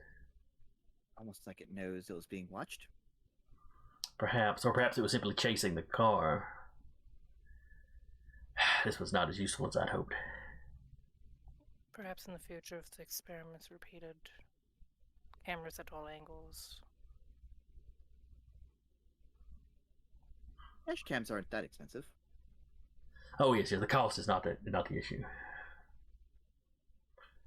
We so seldom get test subjects, though. Though I suppose if we truly go to war with the Camarilla, we can find a few more.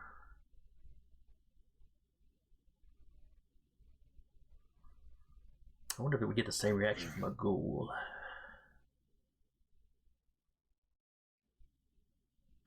I will. Well, sorry for dragging you down here for all that. Apparently it was not as informative as I had hoped.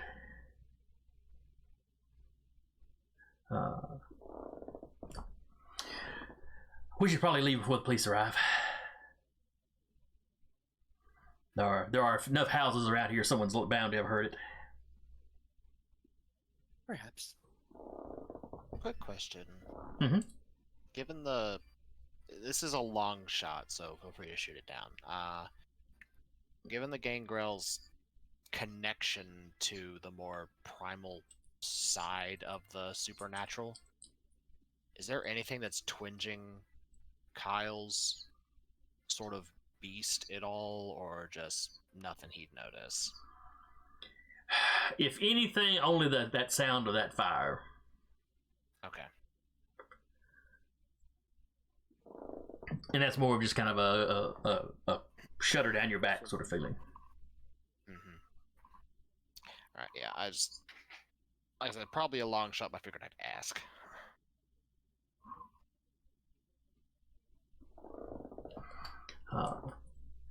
So y'all load back up. Emma, with your hide sense, you hear police sirens. Yeah,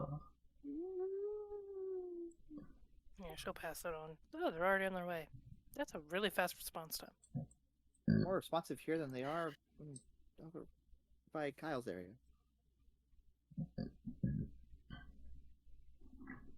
Well, Hartselle doesn't get cars on fire that often.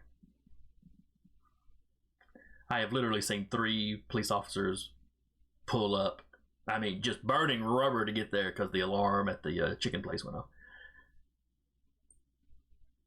The jokes write themselves. Well, slow night, and so often they get there after everything's done. So it was just an employee that set it off by accident. But one of the guys, we were on break out front of this at the store I work at, and one of the officers came whipping through our parking lot, taking a sharp turn basically in front of where we were sitting, to the point that we were wondering, is he going to make that turn, or is he going to roll over? His superior officer came up and was apologizing later. It was kind of funny. Been years and years ago. Anyway. But y'all get back to town.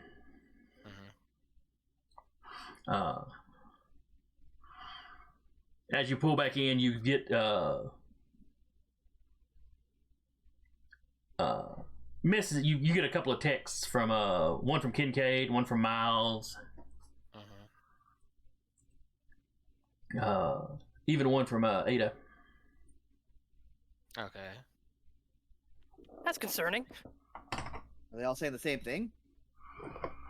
Let's see. Kincaid just says, "Hey, some shit went down. You might want to head back."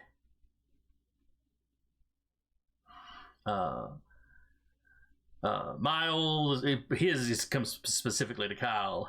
Well, that's not fair because y'all have him into the group chat. So it comes into the group chat. We've had an unfortunate event. Here we go again. Ada's message just says -1. Oh no, that's never good. What does Miles say? That something unfortunate had happened. Y'all might want to head back. That was wait. I thought that was That was Kincaid's. Kincaid's was some shit went down. Y'all might want to hit back. Oh, okay. Basically, you got very similar messages from them. Gotcha. Yeah, he'll stop by, grab his bike, put it back in. I was like, well, Sebastian, it's been nice, but apparently... Let's not go. Come on. Bye. Oh. Nice seeing you, Sebastian. Onward. It was pleasant meeting you all. I look forward to discussing your plans with the other you and the other barons. If he doesn't get you the information about the meeting, I'll make sure to get it to you.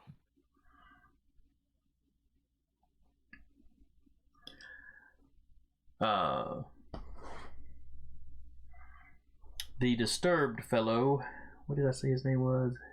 Davian? You think Davian Crane? No, that was the. No, that was the right hand man. Rory. He come. As Sebastian's walking to the building, he's coming out of the building. Emma turning around. Screaming about El Diablo.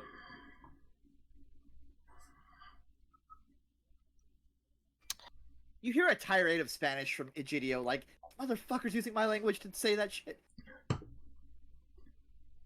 Let's Emma go. just, like, 3 words. As Sebastian kind of starts hauling you back in, you hear Roy go, "Yeah, I want to make sure you understood me." No, not the Lahi, and just drives off. What? Hanging out the window. Rory doesn't speak Spanish. He just knows El Diablo. Yep. Kyle's making great time back to the bar. Yep. As you come within view of the bar, It looks fine. Okay. What about the mall?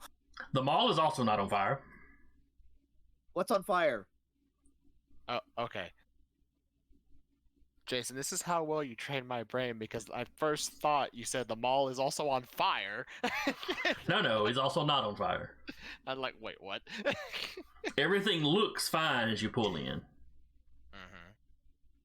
Ada would have been, or not Ada, Emma would have been trying to contact any of the 3 and say, we're returning to the, we're heading back from our meeting, where can we meet you?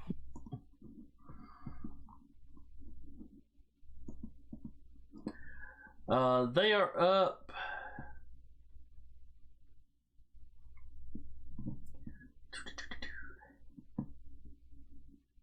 Kind of the northern part of the domain.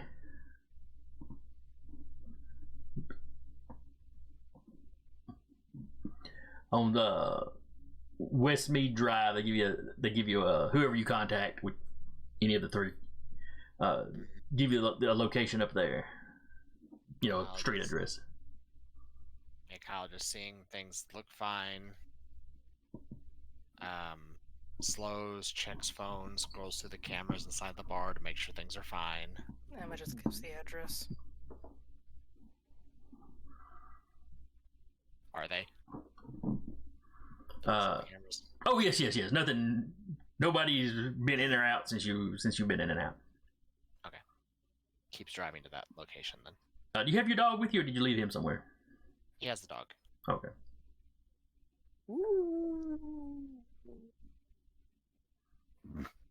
Dog's either in the bed of the truck with some of them or in the back seat.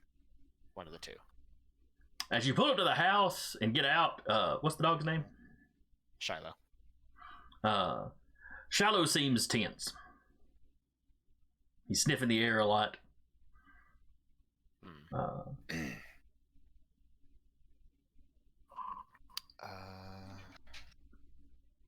Does anyone have enhanced senses going? I have Heightened senses. Sensing. Senses.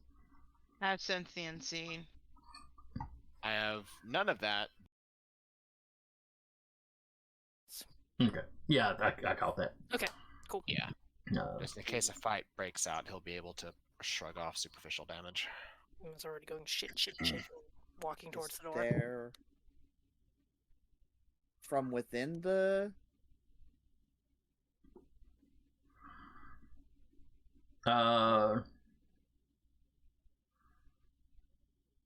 Emma and the dog.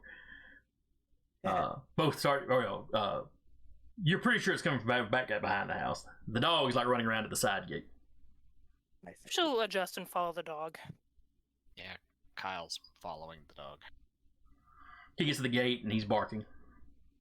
Do we recognize this house at all? Undoubtedly, you've driven past it before. Y'all, any of you that have patrolled the domain have walked past here before.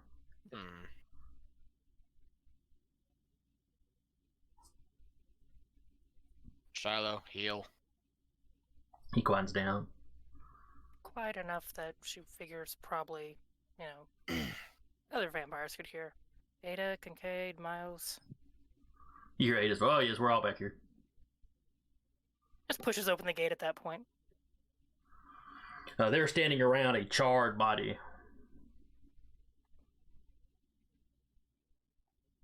Dead? Oh, definitely. Hard body. So. Oh, but not on fire anymore. No, not anymore. Someone we knew. All right, hang on. CSI. 5 minutes. Egidio pulls gloves out of his coat. Do y'all know who this might have been, or just -1 from the census in total? Ada looks at you. It's clearly kindred. I'm not sure who. Oh, I just finished counting everybody. I'm gonna have to go through and count everybody. See who's missing tomorrow. Appreciate your hard work. Are they still hot? Yes, very. Okay. You see Egidio pull out like tongs. Did you just carry around? Emma just shaking her head. Just very lightly moves it to check. Like he's trying to see if he can recognize any features on this individual. Sure they are, I guess. You can tell where he kind of had a nose. Not so much now, though.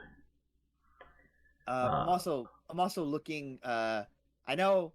So it's charred completely. So like the clothing is ashed away, or is it still there? Melted probably to the bone. Pretty well burned away. Okay. And then so then he's looking for some kind of, source of the fire. Accelerant. Accelerant, that's the word. All right, give me a roll. I will. Kyle would also be looking for that, because that'd be the first thing on his mind too. All right, where are my dice? Oh, here. Emma looking at medicine. Anything you like? Anything you like me to roll? Any of you that are just like looking around, can give me a wits awareness to see what you find kind of in the backyard area. Okay. I'm doing my CSI roll. on the roll, but she's also going to ask, we're sure there's no one in the house. You've cleared that, I'm assuming? Kincaid nods, yeah. The back door was unlocked, or the sliding door was unlocked when we got here. I've already searched the house. Place looked barely lived in. She's going to step inside and see if there's any mail or anything like that. Okay.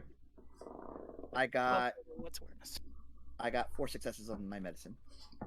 You are not finding signs of an accelerant. Interesting. Does Of course, kindred burn a little different than normal people do, but Sure. Does this wits awareness roll involve scent? It could. Go ahead and include that.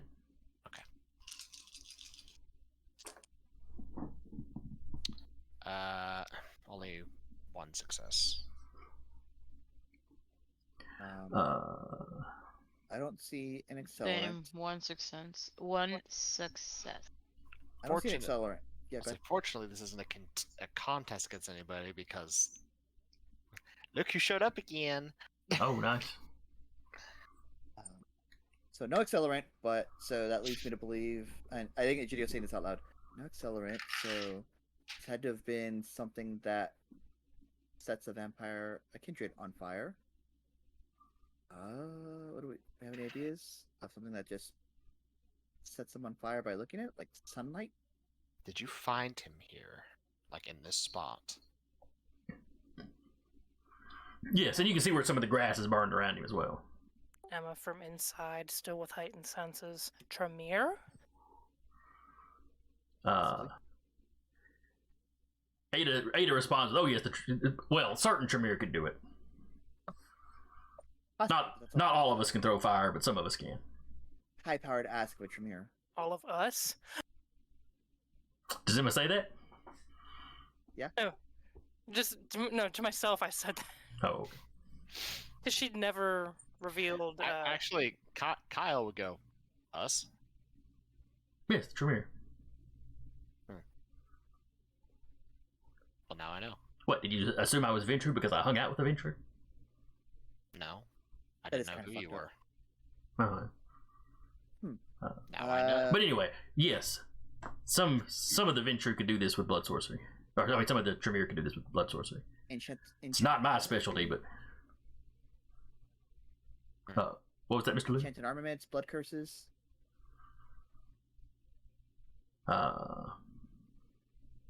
It's happened twice with the what are they called now? I am blanking on it. They used to be called Assamites. The Banu Hakim? Banu Hakim. It's happened twice now with Banu Hakim. They do more of a poison sort of thing. A poison that sets someone on fire, maybe? She looks at you. Are you aware of how poisons work? This person was on fire and had no accelerant, so I think science is out the window here. The part that concerns me is how localized the fire damage is. Yes. It's just one spot that was singed. So whoever this is It quite hasn't- powerful. It hasn't continued to burn. It was localized. Like an internal fire, maybe. Let's see. Kyle got 1 success. Iola got 1 success. I got 3 searching inside. Inside. I'll get to inside in a second. Walter, did you roll a wits awareness? I don't believe I did, but please hold. If you'd like to while you're in the back, go ahead. I didn't think about that because I haven't done this all game. Would you allow me to retroactively use a willpower to reroll 3 of those dice? Sure. I mean, we're in the same scene. Nothing else has really happened yet. Go ahead. Yeah, I didn't even think about that. Ooh. Walter's got 3 successes. That's good. I mean, to be Oh. fair, I've only got like maybe 4 dice to actually play with. Yeah, that's pretty good. I added a second 10, so that makes it 4. Nice. So you're talking about, you're talking about how just this one spot. Mhm. And then you notice about the same time the Walter kind of sticks a foot out and, squishes a little bit. Mhm. And you realize, you got a little area of burned grass. And the area around there is wet. You look over and the garden hose is like pulled out and laying in the yard. Was he on fire? Oh. Then he must have run out of the house, perhaps? While on fire? The problem with Spontaneous that, combustion? Kyle's my friend, is the simple fact of which, again, the fire hose is here and the ground is damp as it has been sprayed with water. Kyle Some- doing. Go ahead. Say Kyle doing Kyle things. He will get down and he will sniff at the grass to see if it's just like water or smells like Gasoline. gasoline or anything like that. Yeah, the only thing the only smell that is out of place in this yard is the burn flesh and the whatever, material from the clothing. Okay. Yeah, you're pretty sure that's just tap water. Mostly soaked in now, but the ground's still a little muddy. Someone tried to put him out. And then ran off. I mean, to be fair, would you stick around when a body just spontaneously combusts? From the distance. Rorschach! Oh, yeah. That is a thing. But enough to spray him down with water? Well, it means that they at least want to try. They to might- save them. Ejida goes to the hose. Is it still going? Or was it turned off? It was turned off. somebody had the frame of mind to turn it off and then run from Right Shrek. Well, that's also a possibility. Though interesting enough to have enough sanity to at least turn it off before freaking out. Didn't want to, make the water bill worse. In the middle of a frenzy, I highly doubt that's the first thing on their mind. Maybe they were very concerned about money. It's possible that they made it. Whoever this was made it seem like they were succumbing to Right Shrek. They would have left the water running then. If they're that smart. Meanwhile, inside,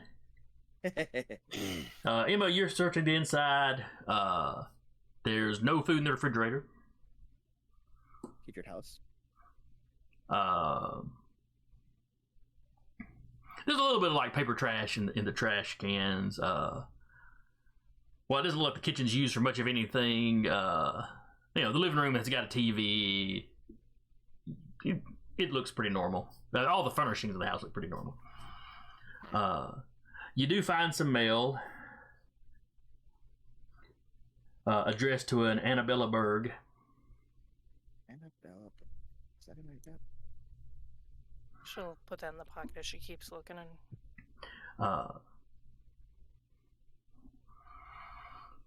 And pictures on the wall depict an older woman.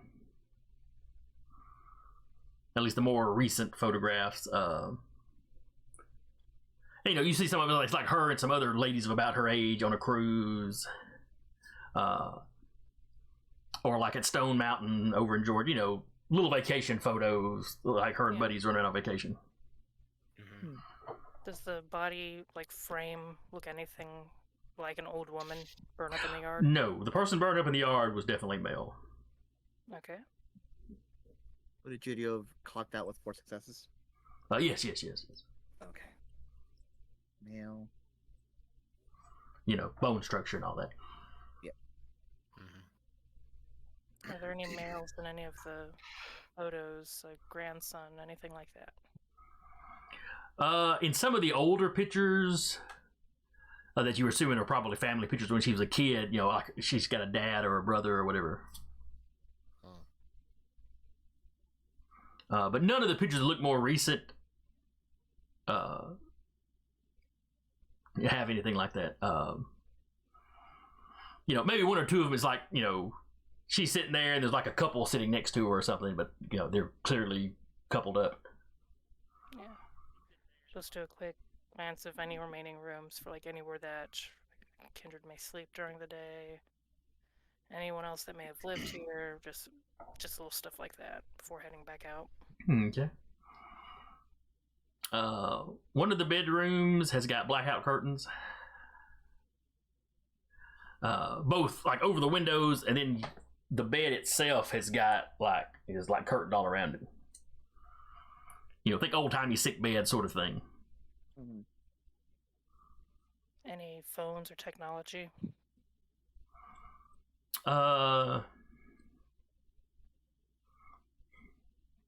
You don't see anything like a smartphone or even a cell phone.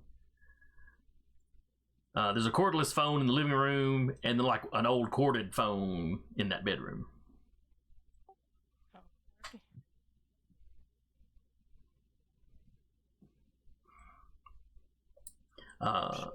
Good. As I was saying, one of the other bedrooms, it's set up kind of like a guest room. The bed's made, doesn't look like it's been touched in forever. But there is a 6-foot box in the closet, stood up in the closet. With heightened senses, is the box making any kind of weird noises? It is not. It's just sitting there. Someone's storing in there. If she's gonna make a note of that, but she's not opening the 6-foot box in the closet alone. She's had enough fun this evening. What is she, scared? Yeah, Yes. she's completely a coward. She'll pop back out, be like, there's a 6-foot box in here. Anyone want to help me open the Christmas present? On my way. Pass Ada the mail. I don't know if they may be related to this person, but somewhere to start, perhaps. Kincaid and Miles fall in behind you too. I mean, if there's the possibility of a fight, Emma lets them lead the way. She's like, have fun, boys. Yeah, he'll just... Alright. He'll, like, grab one end and... Like, is it hinged or just box? It's hinged. Okay. In which case, he'll... Escher... Wow. I'm tired. He will usher Miles and Kincaid, like, back to where, like, when he opens the lid, like, they're kind of... It's like... lid them to where they're not like right in front of it as it opens. Gotcha. They're to one side. Yeah, and then he'll basically just open the lid. It opens almost silently, well-oiled hinges. Inside, you find another body. Are they? I think a Gideon would go with because, like, Are they alive? he would have heard or- body. Well, we don't know body yet. Well, you we just opened opened it. the box. So, yeah. Yeah. Hey, Gideon's looking. It is an old woman. Is Emma in the room? She would have kept towards the door, but yeah. It's the old woman from the photographs. Oh, that's probably Annabelle. Is she Points at one of the emaciated? photos on the wall. Is she Yeah. emaciated or just older? She's old. Gio, you can tell with even just a quick glance, you can tell her neck's broken. Just the way the head's sitting. That's not good. That's not how necks work. I guessed that from looking at it. Yes, thank you. Gotta have that expertise, though. I have expertise Second in opinion. X. You're the other way. Yeah. Dude, he was like, in my medical expertise, this person's neck is broken. What's your expertise? I'm an expert in breaking necks. Gideon looks at it and goes, well, the person who was in here then must have been squatting after murdering her? Why would they keep the body in a closet where they murdered Trophy? her? Oh, no, vampires are fucked up. Actually, Kyle will... Fine. Kyle will remember to breathe. Does the body smell like it's been dead for a while, or if this is a fresh kill? You don't smell any decomposition. Oh, she's alive. Now, as bodies are wont to do, it has soiled itself. Sure. Yeah, And that smells pretty fresh. yeah, which is telling in and of itself. He'll grab an arm and move it rigor mortis. No rigor mortis yet. This is a fresh kill. Why go to the trouble of putting them in a box in the closet? For a snack later, or? Why go through the bother of hosing down a burning kindred? There's a lot of stuff not adding up here.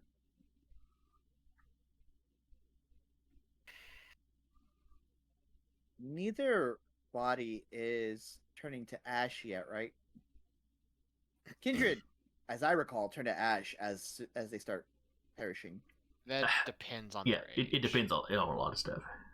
Gotcha. If I remember fresh kindred, they just like very quickly rot. The older you get, like then they like can turn to ash or just turn into bones or something. It's one of those where I think from supplement to supplement it has varied slightly. That's fair. But Yes, I specifically remember reading it in the V5 book that yeah, it depends on age. What happens after final death? Gotcha. There's definitely Kindred living here, though. She nods to the room behind her. Blackout curtains and blackout curtains around her bed. But no food in the fridge for... And she nods. The older woman. So Whoever was here took it. why would a kindred go to the trouble of removing food from a fridge they're not going to use anyways? Who said it was a kindred? I guess. Wait, broken neck. Who is more likely to do a brute force thing?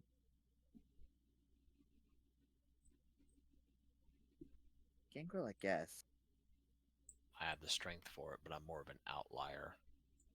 Yeah, but that's the thing. They're not gonna. They would just feed on them and call it a day. So would a Bruja. So would a Nos. Right. My point is that it's probably not. I think that kind of rolls out of kindred. Yeah. So what else goes bump in the night?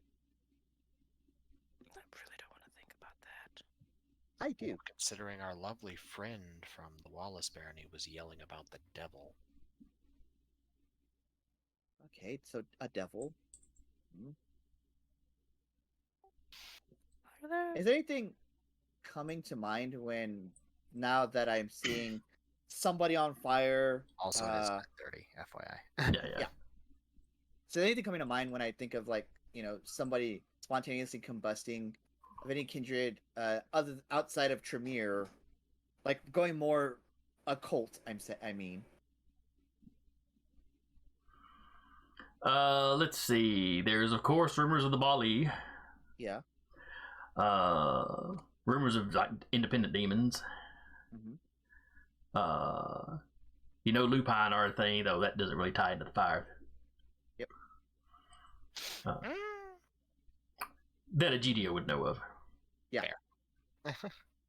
Let's see. Lupine, Bali. Could be an actual demon, I guess. Ada has walked in at this point. They are a thing. Oh, I know. But probably not something we're going to find out tonight. Or at least not right now. Well, do you want us to clean up the body out back? It's Yes, please. And I'm not sure how much of it's going to be left by morning anyway, but sure. Just better safe than sorry. Put it somewhere where it won't be noticed. Probably should also get rid of this body too. I'll dispose of this one. It's fresh enough that I can take care of it. Ada's like, See me do it. hands on, Baron. I like to know what goes on in my barony. And Kyle, if you would, please take me to and I'll show you a location. If you would be so kind as to take me to it. He just closes the box again. Thank you. He kind of leans the box over. Okay. About that time, you hear several cars pull up very quickly to the front. Bunch of car doors opening up. Anything unloading? If you go glance through the window, you see blue lights. Police. Question: would Emma have heard any of that with her heightened senses? You'd have heard some cars speeding down the road, but that's not super unusual. It was them coming to a quick stop. You definitely hear that it's police officers talking. Apparently they had gotten a call. We need to go now, and we need to go quickly. They're here.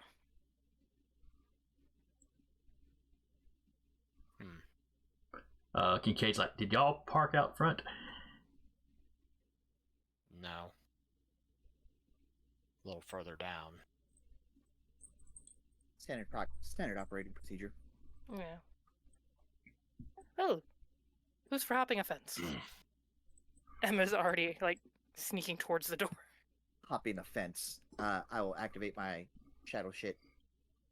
Yes, we can't all be fancy. Ada's like, do I look like somebody that can hop a fence? Maybe Kincaid or Miles can throw you? Can you speak with police then? And you know what I mean when I say speak. Yeah, one at a time. How many of them are there? I only need to talk to their leader. And while y'all are discussing this, you hear something hit the front door. Like a police ram? Or maybe a shoulder at this point. They may not have fetched the ram out yet. Let's go. Yeah, Kyle's just gonna. That's an interesting noise for Kyle to make. Yeah. On brand for a gangrel. Shiloh is starting to growl. Emma, with your heightened senses, you hear people moving in the backyard.